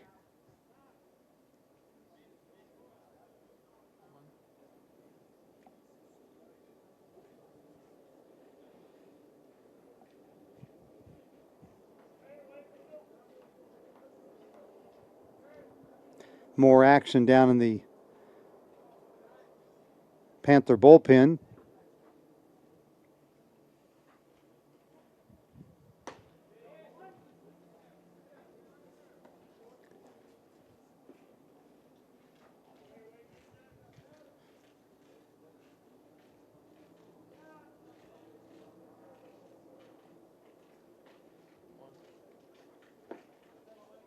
Down in the dirt, count 2-1 to the Patriots' second baseman.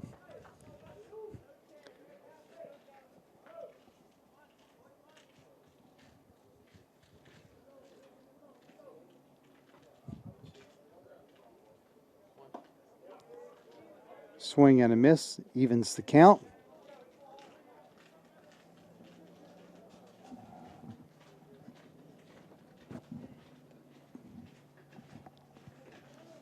Hawkins gets a sign from McCray. Hit in the air to left field. Carr going back will have plenty of room, settles under it, and makes the catch for out number 3. So the Patriots strand 3 runners, but they score 5 times. We played 6 full innings. Francis Marion 8, Claflin nothing. This is the Patriots Sports Network.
Couple of changes for your Patriots as we head to the 7th. Corey Polson has come on to pitch. Dalton Dabbs will take over the catching duties behind home plate. Polson appearing in game number 5, all in relief. 1-1 record, 4.70 ERA, 7 2/3 innings pitched, 7 hits allowed, 5 runs, 4 earned, 7 strikeouts, and 5 walks. Opponents are batting .250 against him. Bailey Wendell with 6 shutout innings. He allowed only 4 hits, struck out 7, walked 1.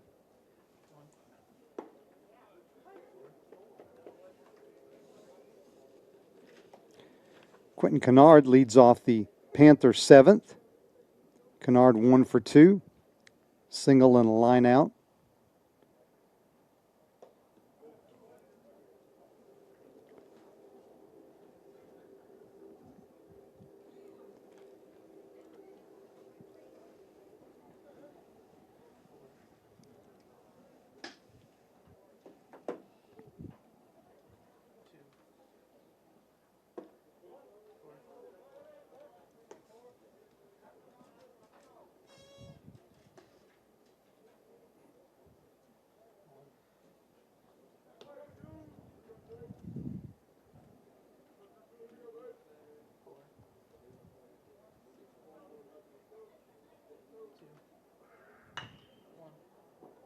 Ground ball off the bag at third. That is a base hit if I've ever seen one.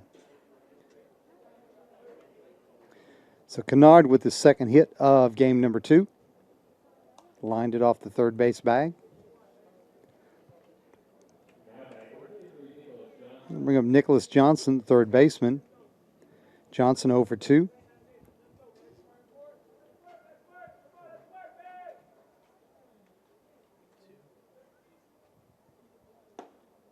If the Patriots can hold on to this lead here in game 2, they would be 8-1 on this 11-game homestand. 3 games left next weekend against Lander. Single game on Saturday at 3. Doubleheader on Sunday at 1.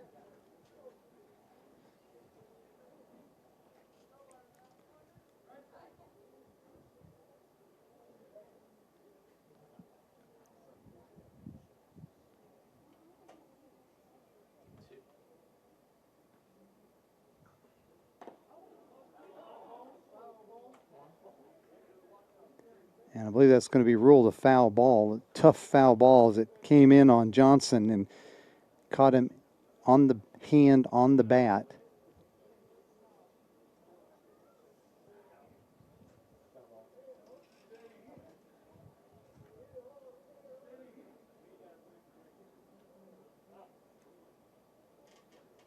I'm sure that stung.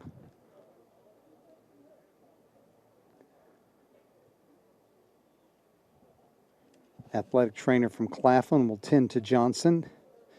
Again, let's go over your Patriot Athletics coming up this week. Most of it will be here on the Patriot Sports Network.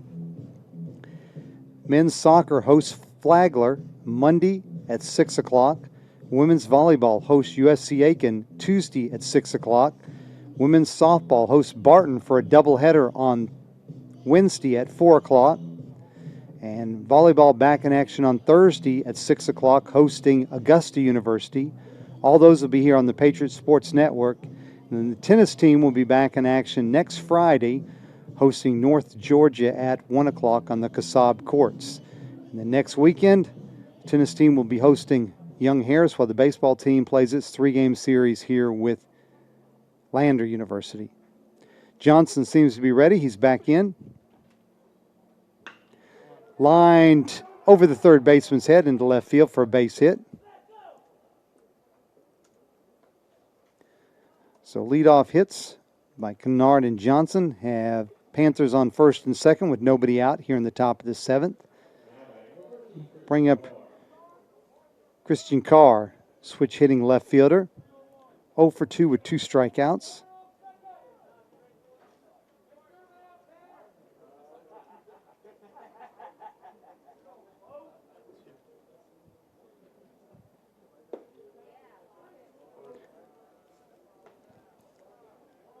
Polson jumps ahead. Polson out of Bel Air, Maryland, graduate of C. Milton Wright High School. As Carr bunts it, nice play by Dabbs behind the plate. So credit Carr with a sacrifice bunt. The runners both move up. He was probably bunting for a hit, but gets credited with the sac bunt there. Nice play by Dabbs to retire him at first. Runners now at second and third. Kennard on third.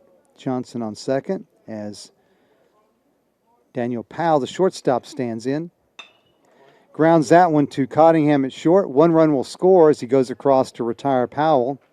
So the shutout is over, but they're now 2 down here in the 7th. Powell picks up the RBI, his 6th of the season. Johnson moves over to third base now with 2 outs for the catcher, Jordan McCray. McCray 0 for 2, strikeout and grounded into a double play. His season average now at .250. Patriots lead now 8-1, top of the 7th inning.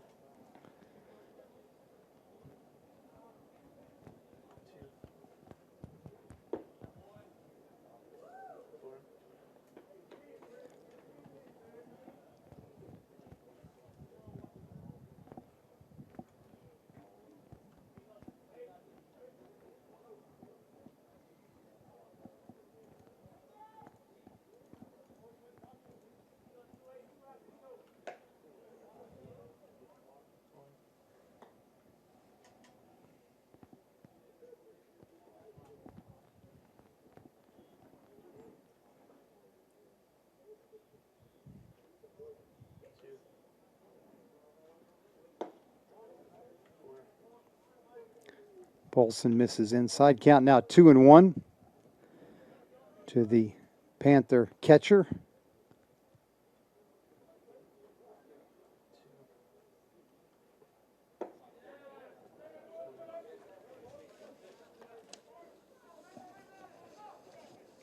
McCray out of Hampton, Virginia.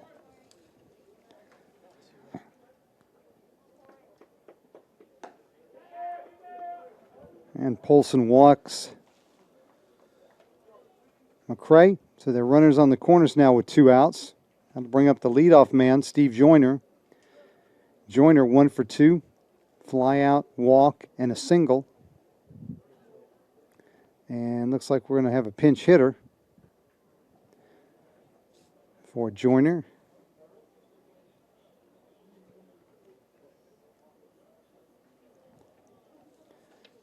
And that will be number 34, Mackenzie Gay, who pitched in last night's game.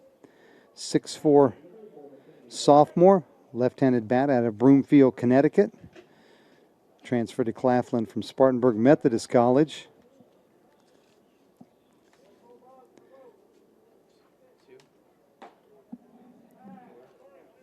Gay batting .042 on the season. Does not have a home run or an RBI.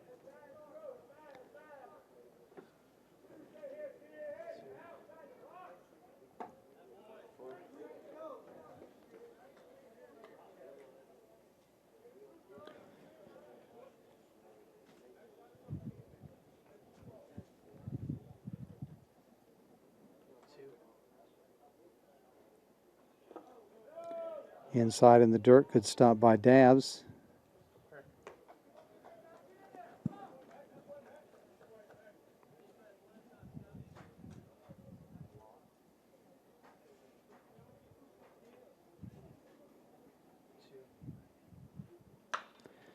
Lined over the third baseman's head. That's going to drop in. Opposite field base hit.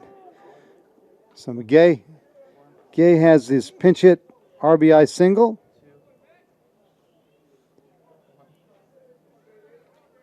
And the Panthers pull within 8-2 as Johnson scores run number 2.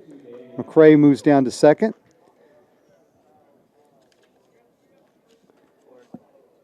And Davion Sumter will now stand in. Sumter 0 for 3.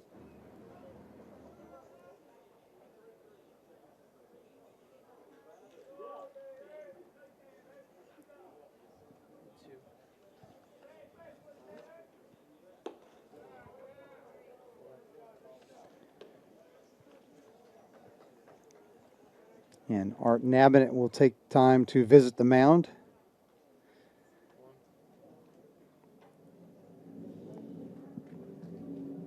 Panthers with a couple of runs here in the top of the 7th. Line score for your Patriots, 8 runs on 15 hits, no errors. Claflin, 2 runs on 7 hits and no errors.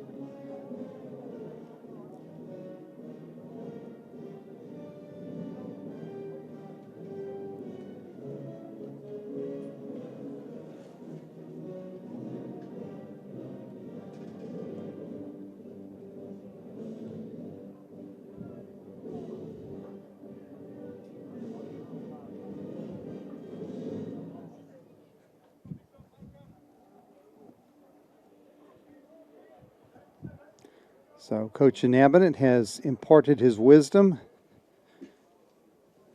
to his transfer hurler who came to Francis Marion this year from University of Maryland Eastern Shore.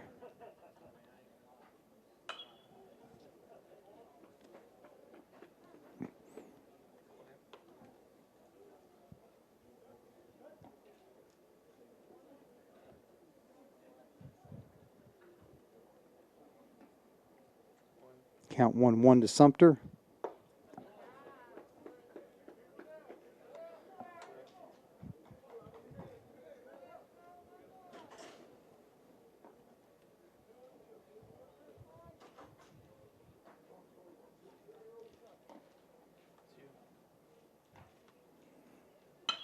That's line back at the middle, caught by Cottingham for out number 3. But the Panthers push across a couple runs. We head to the bottom of the 7th. It's time to stretch here at Cornell Field. Patriots lead the Panthers 8-2. This is the Patriot Sports Network. The world is changing, and Francis Marion University is leading the way as it prepares the young men and women for the future. We've added 5 new classroom buildings and 13 new academic programs in the past 6 years, and more are on the way. We're preparing to build a new environmental research center. We're expanding programs in engineering, business, education, healthcare, and the arts and sciences, and we're adding new fields when they're needed. When tomorrow comes, we'll be ready. Best of all, our students will too.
Couple of defensive swaps for the Panthers. Gay stays in the game for Joyner in the leadoff spot, but he will play first base. First baseman Paul moves to left field, and the left fielder Carr moves to center.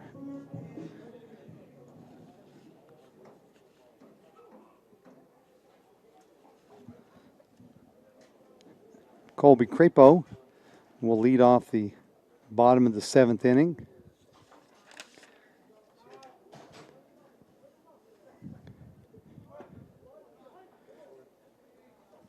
Crapo 0 for 4 with an RBI and a run scored.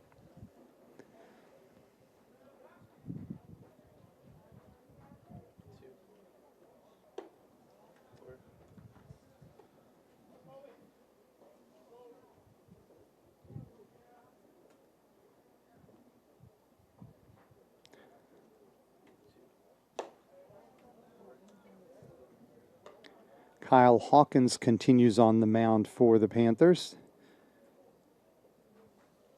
This is his second inning of work.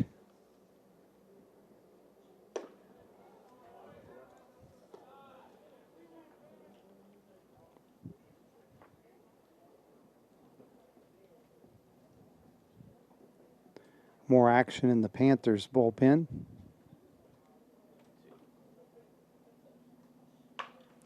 Crapo grounds to first. Gay with the diving stop. The flip to Hawkins. Covering, and they nip Crapo.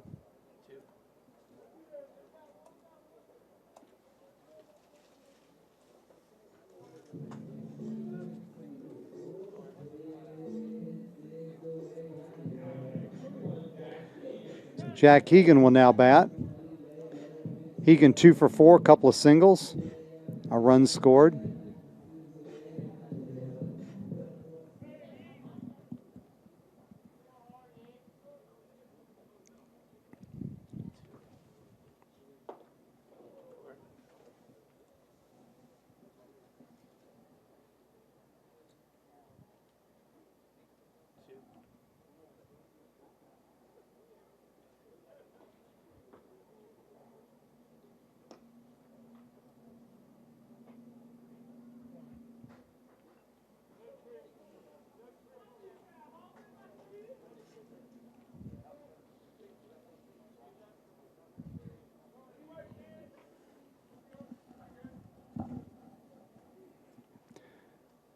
One 0 pitch from Hawkins to Hegan.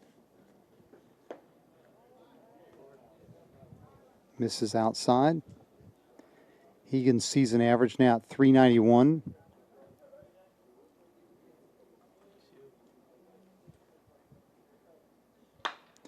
That one's grounded to the left side. Johnson with the diving attempt. Could not come up with it. Although he did knock it away from Powell, who was behind him. But I don't think even if Powell had gotten to it, he could have thrown Hegan out at first base. So the infield single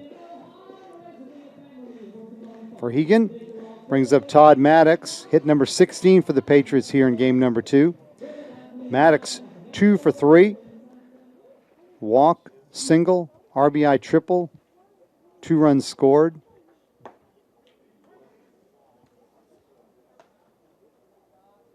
Ten-game hitting streak, 19-game streak of consecutively reaching base safely. Flies that one foul over by the picnic area.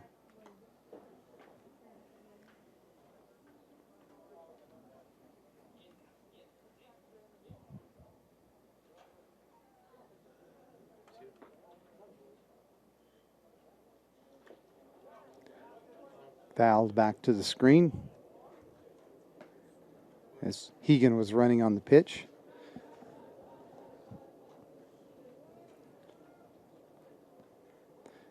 Oh, 0-2 count.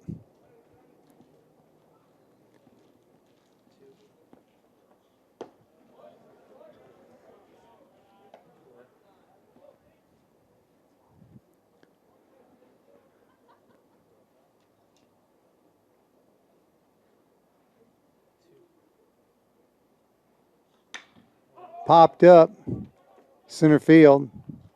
Carr underneath it makes the catch for out number 2.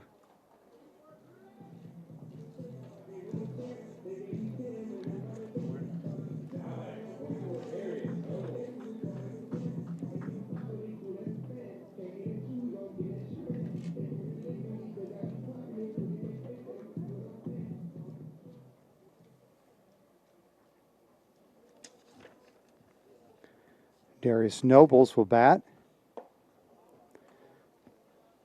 Nobles 2 for 4, a couple of singles, an RBI, and a run scored. His season average at 333.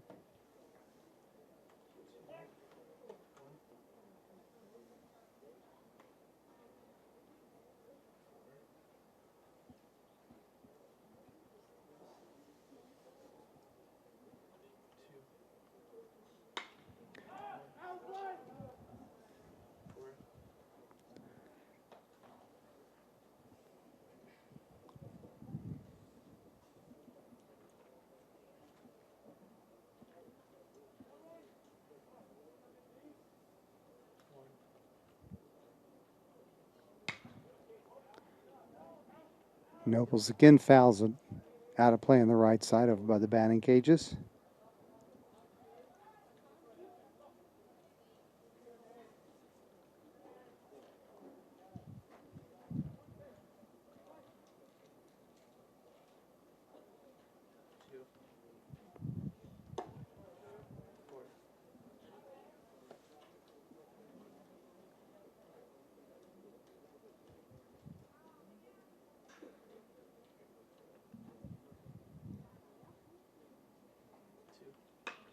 Inside out swing, loop to right field. That'll be a base hit for Nobles, his third of the day, or of game number 2.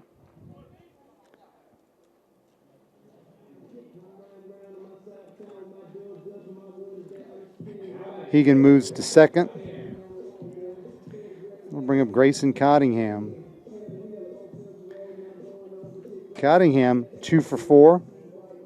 Couple of singles, an RBI, a run scored.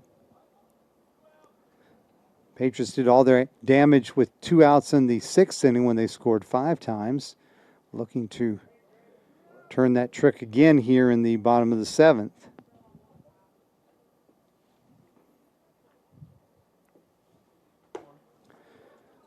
Had a surprise this afternoon in the Peach Belt Conference Women's Basketball Tournament as North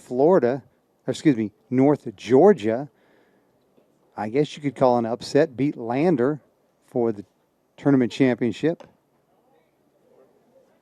That was on the Bearcats' home floor.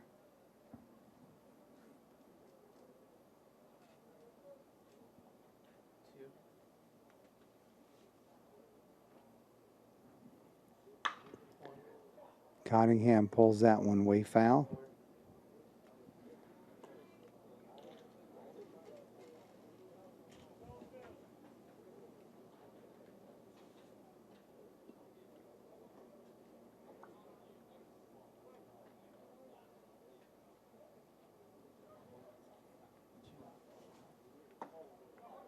Swing and a miss by Cottingham. Count even at 2-2.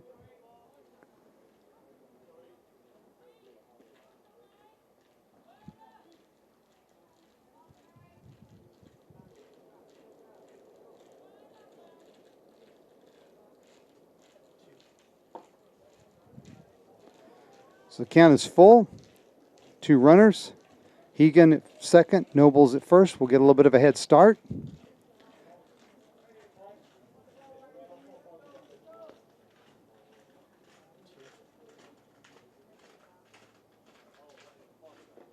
That's in the dirt, ball 4. So Cottingham walks, and the base is going to be loaded for Austin Moore. Moore, the DH, 2 for 4 today. Pair of singles, an RBI, and a run scored. His season average now at 455.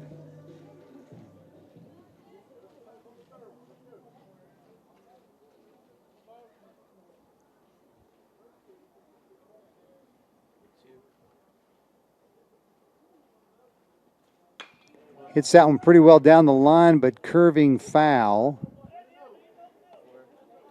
Hit that one well beyond the batting cages, but foul.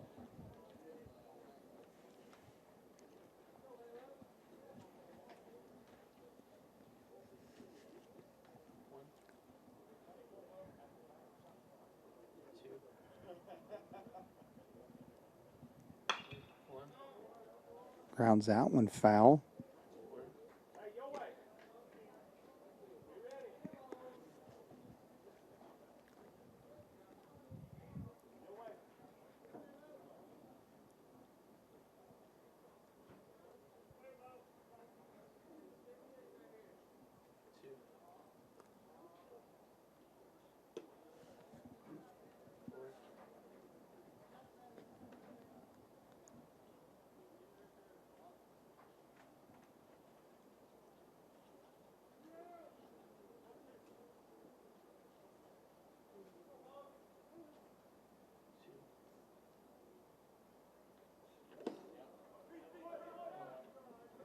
Inside, another nice stop by McCray, saves a run. The count moves to 2-2.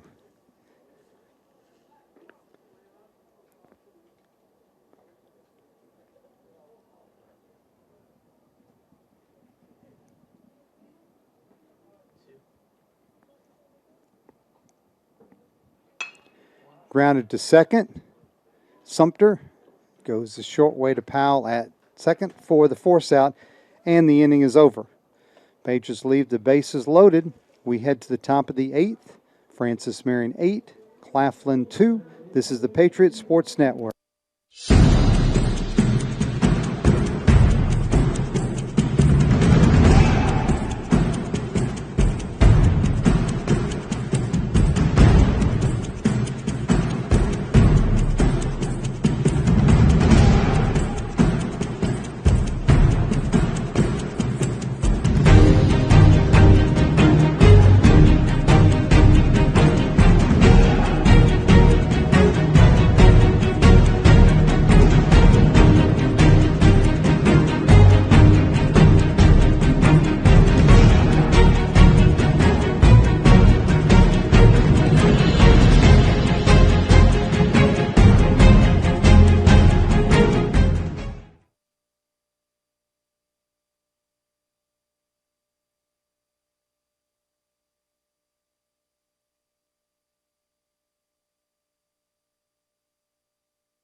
New pitcher for the Patriots, Reese Kleinhelter, 5'10" senior right-hander out of Jasper, Indiana, product of Jasper High School. Kleinhelter making his fourth appearance, all in relief. He's thrown 3 innings, 3 strikeouts, 3 walks. No 0-1 record.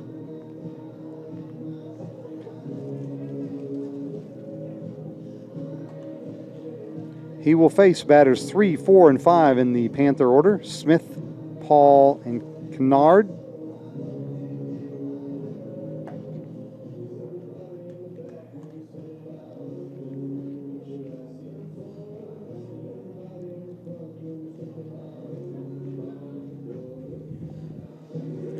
Keon Smith had 3 hits in Friday night's contest, but he has taken the collar today, 0 for 3 in game number 1 and 0 for 3 here in game number 2.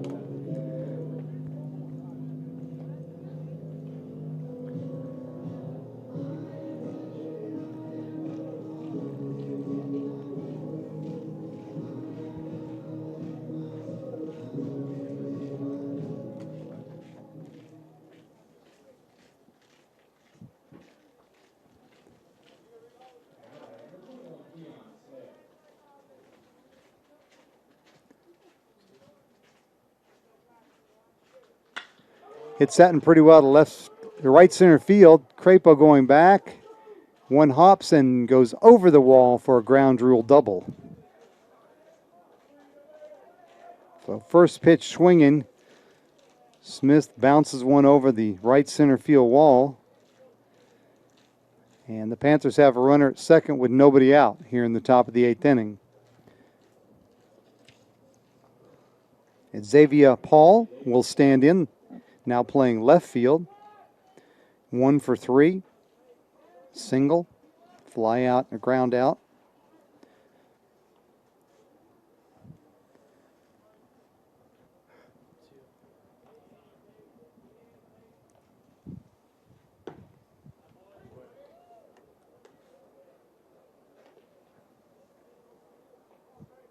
Panthers now up to 8 hits here in game number 2.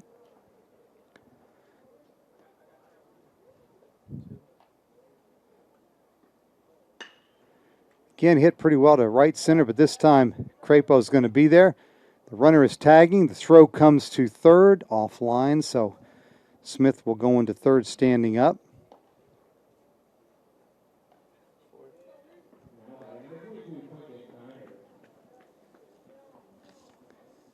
So Quentin Kennard will bat. One out and the runner at third. Kennard 2 for 3. Pair of singles and a run scored here in game number 2. And the Patriots took the opener 10-0 behind the shutout pitching of Weston Rogers and a 3-run homer from Todd Maddox. That victory was win number 700 in the career of FMU head coach Art Nabonet.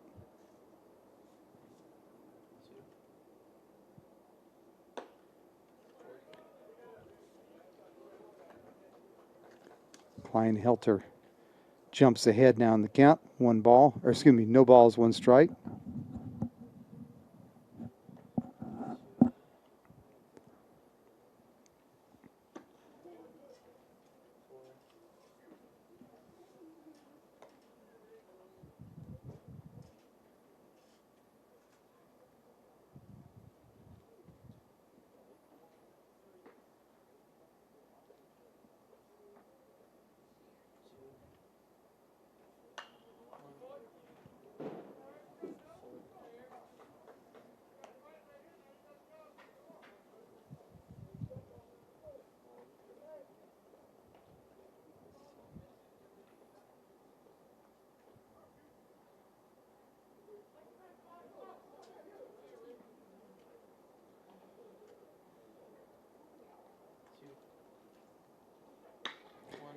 Hit deep to left field. Hegan going back, edge of the track, makes the catch. That'll be deep enough to score Smith. So Kennard drives in the Panthers' third run with a sacrifice fly to left field. Keon Smith scores standing up, and the deficit for the Panthers is trimmed to 8-3. That'll bring up the third baseman, Nicholas Johnson. Johnson 1 for 3, single and a run scored.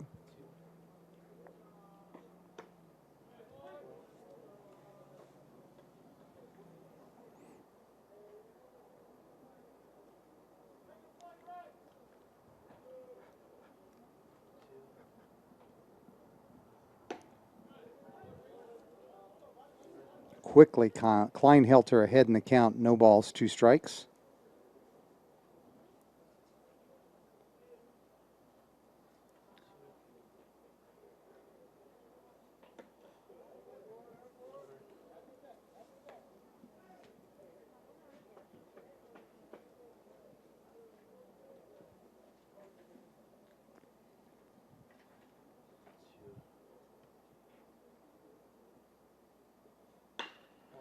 Grounded to the right side. Wakefield with the nice play, ranging onto the edge of the grass. Throws to Nobles for out number 3. But the Panthers do pick up a run. Leadoff double by Keon Smith. The sac fly from Quentin Kennard. We head to the bottom of the 8th. Francis Marion 8, Claflin 3. This is the Patriots Sports Network.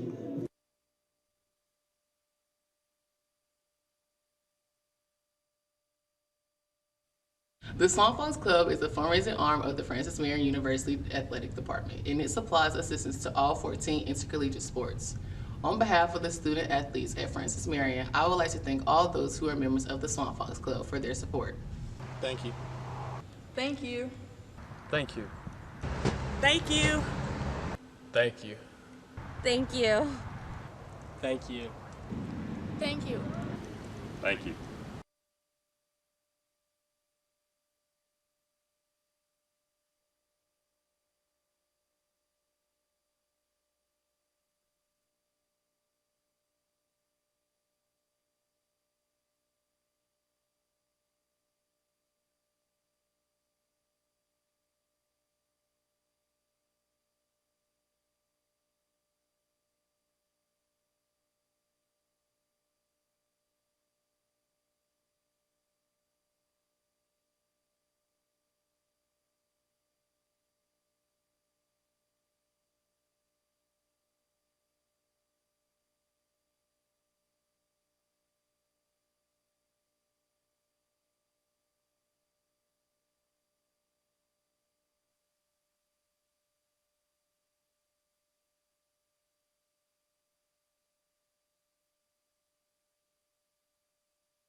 Defensive change for the Panthers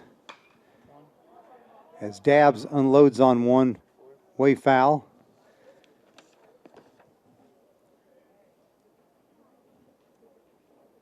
Eric Sledge enters the game, is now in center field while Carr moves from center back to left field. So Sledge will bat in the position previously occupied by Paul.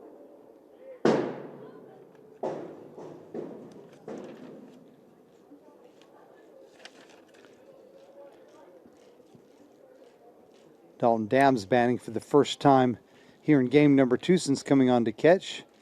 He was 1 for 2 with a couple of runs scored in the opener that he caught. He grounds that one to the left side, knocked down by Powell, but no play, so an infield single for Dabbs. As his batting average slowly climbs.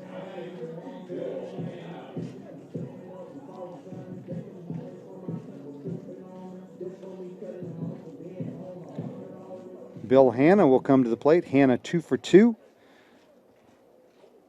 with 2 walks, 2 RBIs, and a run scored.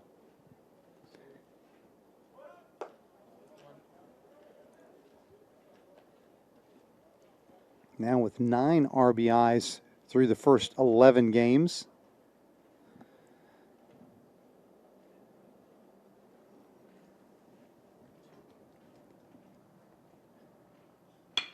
That one's grounded through the left side. Base hit for Hanna. His good night continues. Hit number 3 for the Lake City native. Dabbs moves to second. And that'll bring up Tanner Wakefield. Wakefield 2 for 4, a couple of singles, a couple of flyouts.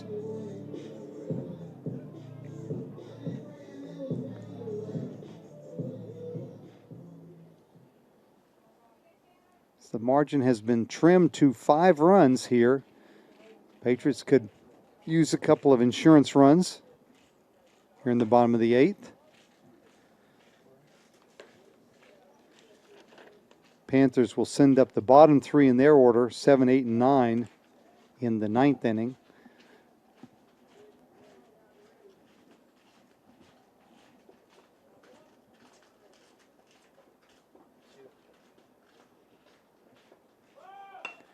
Wakefield's bunts back to the mound. Hawkins goes to first.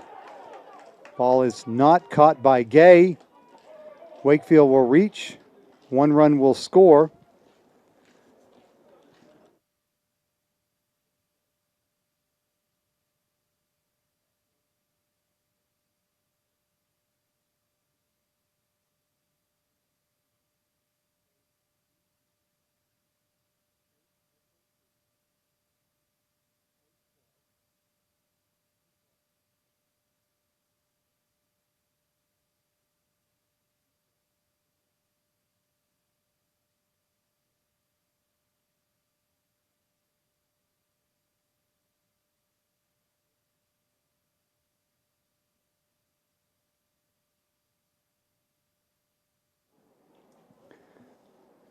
So they're going to score that. A throwing error on the sac bunt by Hawkins, allowing Wakefield to reach, and he goes all the way to second.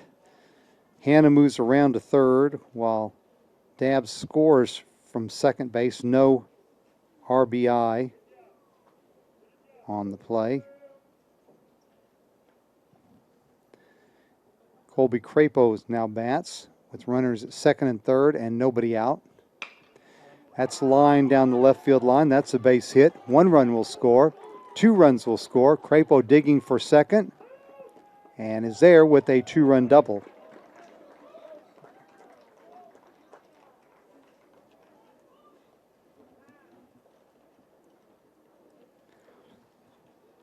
So the Patriots have reinstated their 8-run margin, leading 11-3.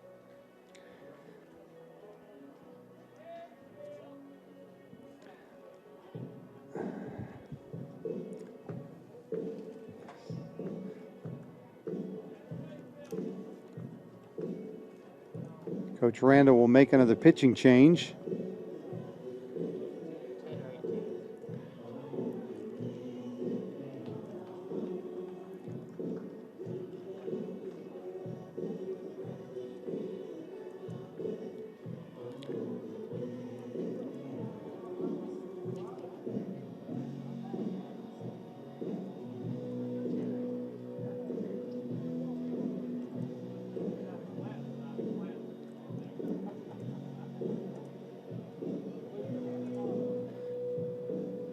So the new pitcher for Claflin is number 10, and that is Shamar Thomas. 6-foot sophomore left-hander out of Pamplico, South Carolina, local boy. Product of Hannah Pamplico High School, former Red Raider. Making his third appearance, all in relief. He's thrown 2 innings, no walks. It's going to be 1 walk, no strikeouts, no record, 3 hits allowed.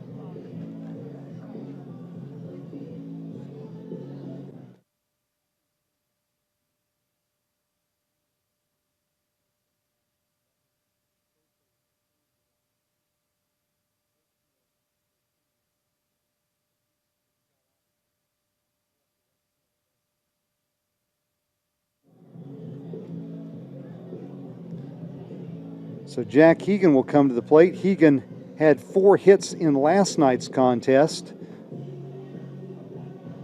Was 0 for 3 in today's first contest, but he's got 3 more hits in this game, 3 for 5. A run scored.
Hegan ahead in the count, 2 balls, no strikes.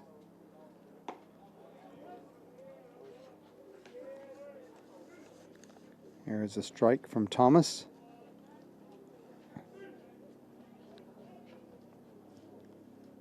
Hegan's season average now up over 400 at 404. Check swing grounded. That's going to be a tough play. Cut off by Johnson, the third baseman. Throw in time. Nice play by Johnson. On the play, Crapo moves to third. That'll give one more chance for Todd Maddox. Maddox 2 for 4. Single, triple, RBI, 2 runs scored. Also walked once. Patriots now up to 20 base hits. They had 22 in last night's contest.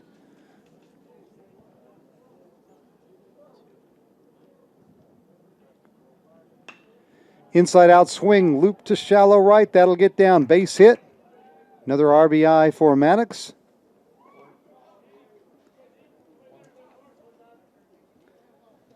As Crapo scores.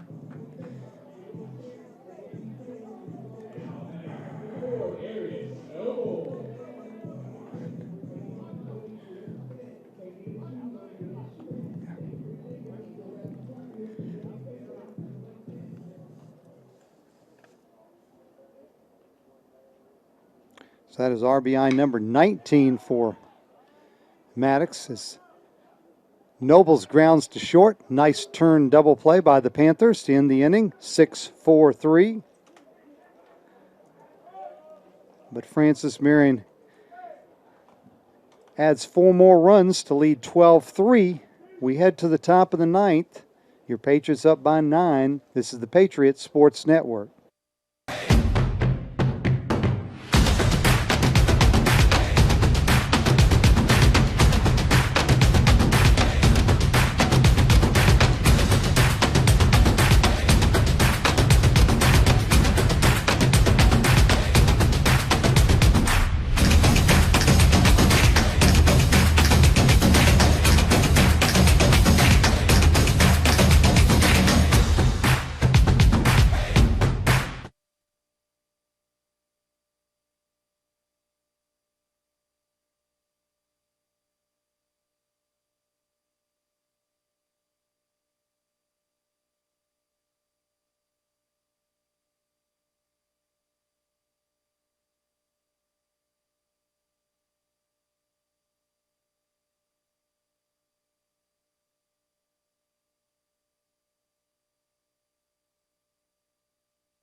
Defensive change for your Patriots. Junior Michael Lang goes into play shortstop. Taking over for Grayson Cottingham, and Christian Umflett comes on to pitch the ninth. Graduate student out of Charlotte, North Carolina, and a product of South Mecklenburg High School. The all-time relief appearance leader in Patriot baseball history. I'm thinking number 70, I believe it is, for his career and relief appearances tonight. Christian, one of those that took advantage of the extra year granted by the NCAA when the 2020 season was cut short by the COVID-19 virus. Umflett will face Carr, Powell, and McCray. Top of the ninth as the Patriots look for the sweep.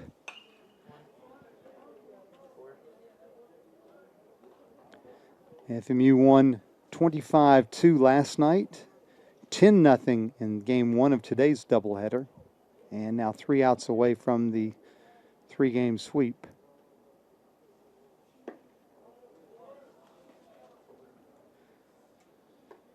Carr 0 for 2 with the sacrifice bunt.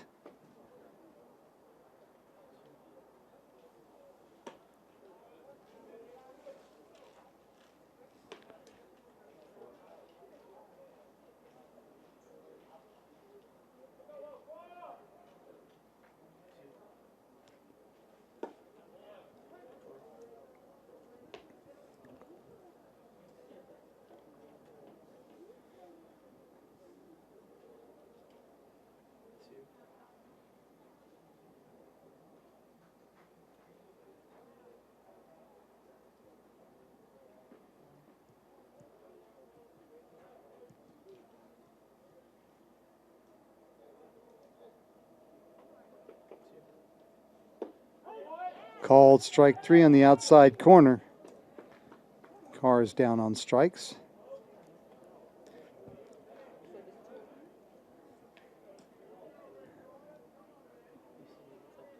Strikeout number 8 for Patriot pitching this afternoon. 7 of those by Bailey Wendell, the FMU starter. Daniel Powell will stand in, shortstop. 1 for 3 with an RBI. His season average now at 256.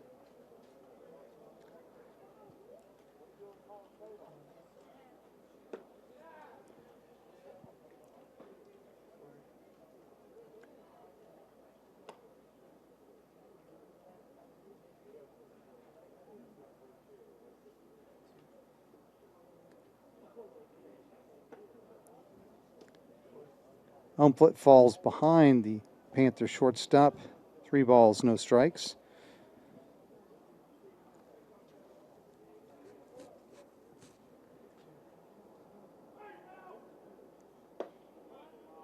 And Powell works a 4-pitch walk. We'll bring up Jordan McCray, the catcher. McCray 0 for 2 with a walk.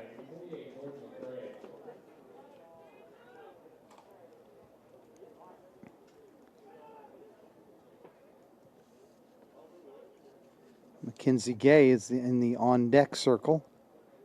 Big first baseman.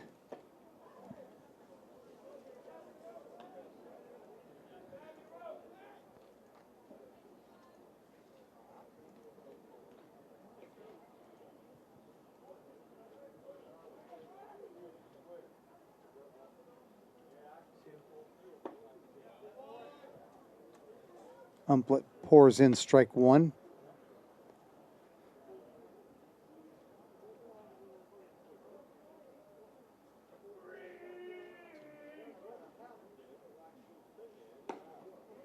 Swing and a miss. Dabbs looks down to first to chase Powell back.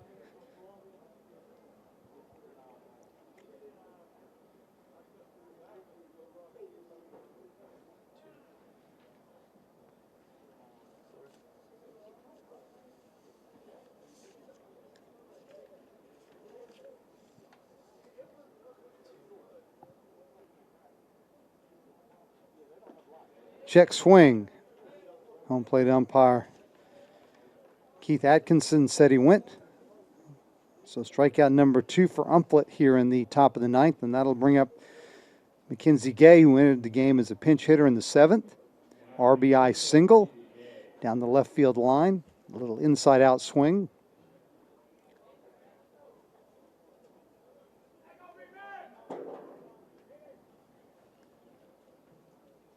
Panthers down to their final out.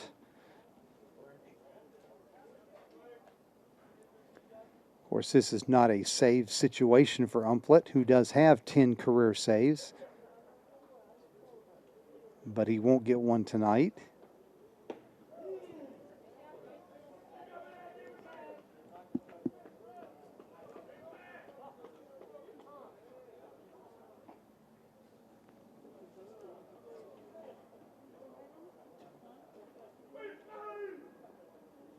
Runner bluffs from first, but stays there as Gay swings through that pitch.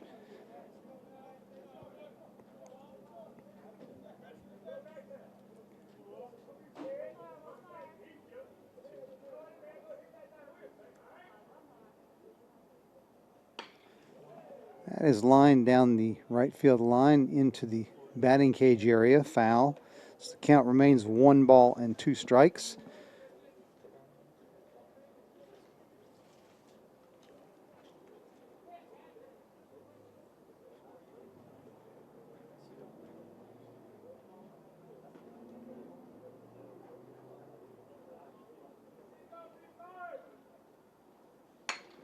Hitting the center field.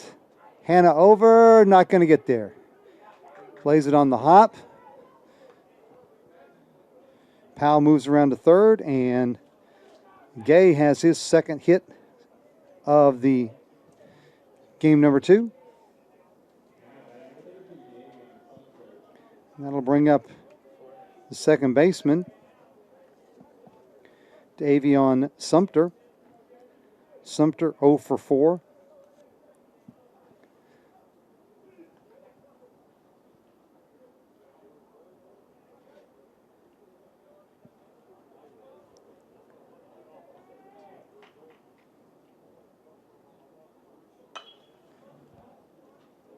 That was hit number 9 for Claflin here in game number 2.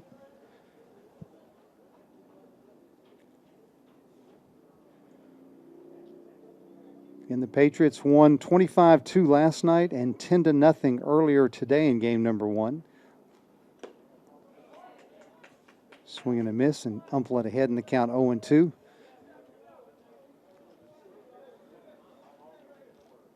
Patriots scored 3 in the 3rd, 5 in the 6th. Panthers answered with 3 runs, 2 in the 7th, 1 in the 8th to close within 8-3, but Francis Marion responded back with 4 in the bottom of the 8th to go up 12-3.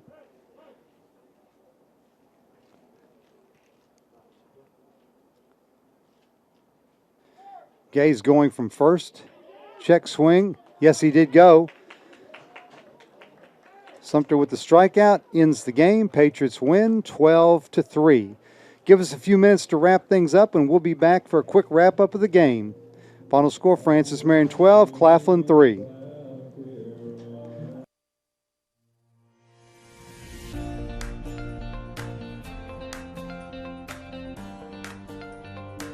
The desire and the love to take care of people is something that you kind of have innate. You kind of just have that thing. But Francis Marion gave me the principles, and they taught me the core values. They taught me leadership qualities, and they've just been foundational and offered a family that I can keep going back to. So even though my personal biological family didn't go to a university, and I didn't really get any wisdom from them for that, I gained a family that could tell me all about college and even the afterlife of college by coming to Francis Marion. And I'm not sure you would have that with, other universities. Throughout the nurse practitioner program, you're already a nurse, and you're a devoted nurse, and you don't want to just quit. And that was another thing I specifically picked this program, was because I was able to look at the curriculum and know that I could work. I even asked a couple of the professors, one being Dr. Hopla, before I started the program, and even she told me, yes, you can still work while you do this.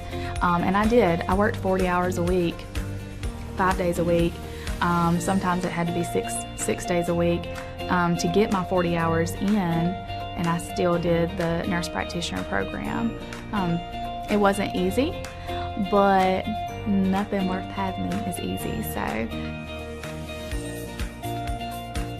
Which the benefit of having classmates and professors that were both working and studying is, we would get worked up and worried about how would we ever do this. And then they would say, well, I can work these 2 12-hour shifts on the weekends and then have the week to study. Or a professor may say, well, you can get creative with your hours here. So you can tell that they've done this, that you can tell that they've gotten creative with their time as well. And then all of a sudden it doesn't feel like such a daunting task because, again, you gain wisdom from their experience.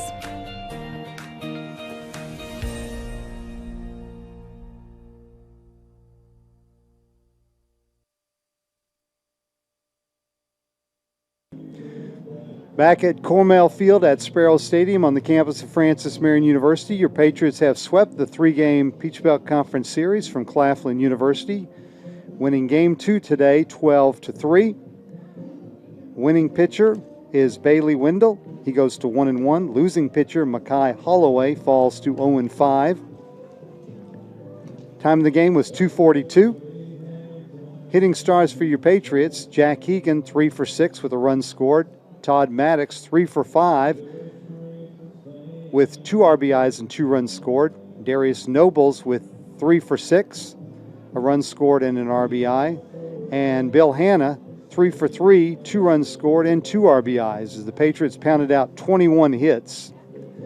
For the Panthers, Quentin Kennard had a pair of hits and an RBI and a run scored. And Mackenzie Gay came on as a pinch hitter and ended up with 2 hits and an RBI. Patriots improve to 7-4 overall, 5-4 in the Peach Belt Conference. Claflin drops to 1-13 overall and 1-13 in the conference. Patriot baseball will be back in action next Saturday, hosting Lander at 3 o'clock for a single game. Then they'll play a doubleheader on Sunday starting at 1 o'clock. Action coming up here on the Patriot Sports Network.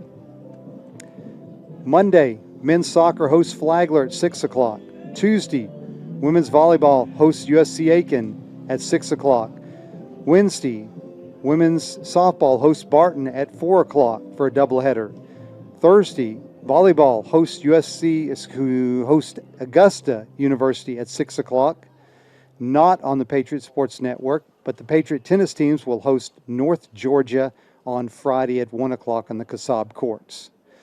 Thank you for joining us today. Again, the Patriots take a doubleheader, winning Game 1 10-0 and Game 2 12-3. Game 1's victory was the 700th, so he's now at 701 for head coach Art Inabinant in his illustrious college coaching career. It's been a successful weekend for the Patriots. We appreciate you joining us. Join us again Monday for men's soccer and next weekend for baseball. This is Michael Hawkins signing off for Jake Globe, Caleb Reeves, and Tasha Hill. Thank you for joining us. Choosing a college isn't easy. There are lots of choices to make and so many variables to consider. How do you know when you've found just the right place? The right college will make you feel at home, and that begins with a sense of place. At Francis Marion University, we have a beautiful campus that's safe, well-maintained, and filled with smiling faces. It's the kind of place where you feel you belong, where you wake up in the morning and know that the day ahead will be one you'll savor and enjoy. Now, that doesn't mean life at FMU is easy. There will be challenges. Hard work is expected. We take our academics seriously. You should too. Earning one of our degrees is a real achievement. But some toil, some time invested in a difficult task, that's okay. That's how you grow, how you become someone. FMU is a comprehensive public university, and when it comes to academics, our students have a wide range of choices. We offer more than 75 majors and courses of study. Our professional schools in healthcare, engineering, business, and education are all well known and respected across the state. At the same time, the arts and the sciences remain the core of what we do. They are the perfect foundation for a successful career and a meaningful life. Programs are important, and we'll continue to work to produce new curriculum that meets the needs of our changing world. But we also know that a great education is less about what is taught and more about who is doing the teaching. FMU's faculty is made up of distinguished scholars and renowned researchers. They're experts in their field and expert teachers too. They love the give and take of the classroom and revel in the progress their students make. In FMU's intimate academic environment, where small classes are the norm, you'll get to know a lot of these dedicated men and women. Some you will remember forever. The academic work and its rewards are why you are here. But there will be a time and place for play, too. We have more than 60 different student organizations and field teams in 14 NCAA sports. A robust schedule of extracurriculars is a big part of each semester. You'll find space here for rest and relaxation. You'll make new friends and build relationships that last a lifetime. And then, almost as quickly as it all began, it will be over. You will graduate and move on to a life and career full of promise. You'll leave memories behind. You'll leave FMU. But you'll be welcome back anytime. Home is like that, you know. Welcome home. Welcome to FMU.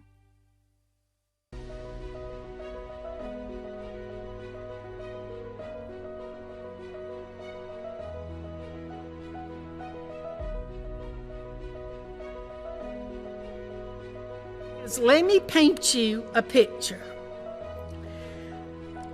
All of the graduates, all of the faculty, all of the administration, all of the Board of Trustees is decked out in their regalia. Their black robes, their hats, their gold tassels. It's just a most beautiful picture of a very formal kind of occasion. And here we march into the gymnasium, and the music is playing, and the gym is packed. And as we come in, and as you look up at all those people, you see families, huge families. You see not just mama and daddy and two brothers and a sister, but there's grandmama and granddaddy, there's the aunt and the uncle, there are the cousins, there are the next door neighbors. And you know why all those people are there? Because this is the very first one, the very first graduate. And I can guarantee you that when you go to that graduation, you leave with a tear in your eye. Because it's so, so special.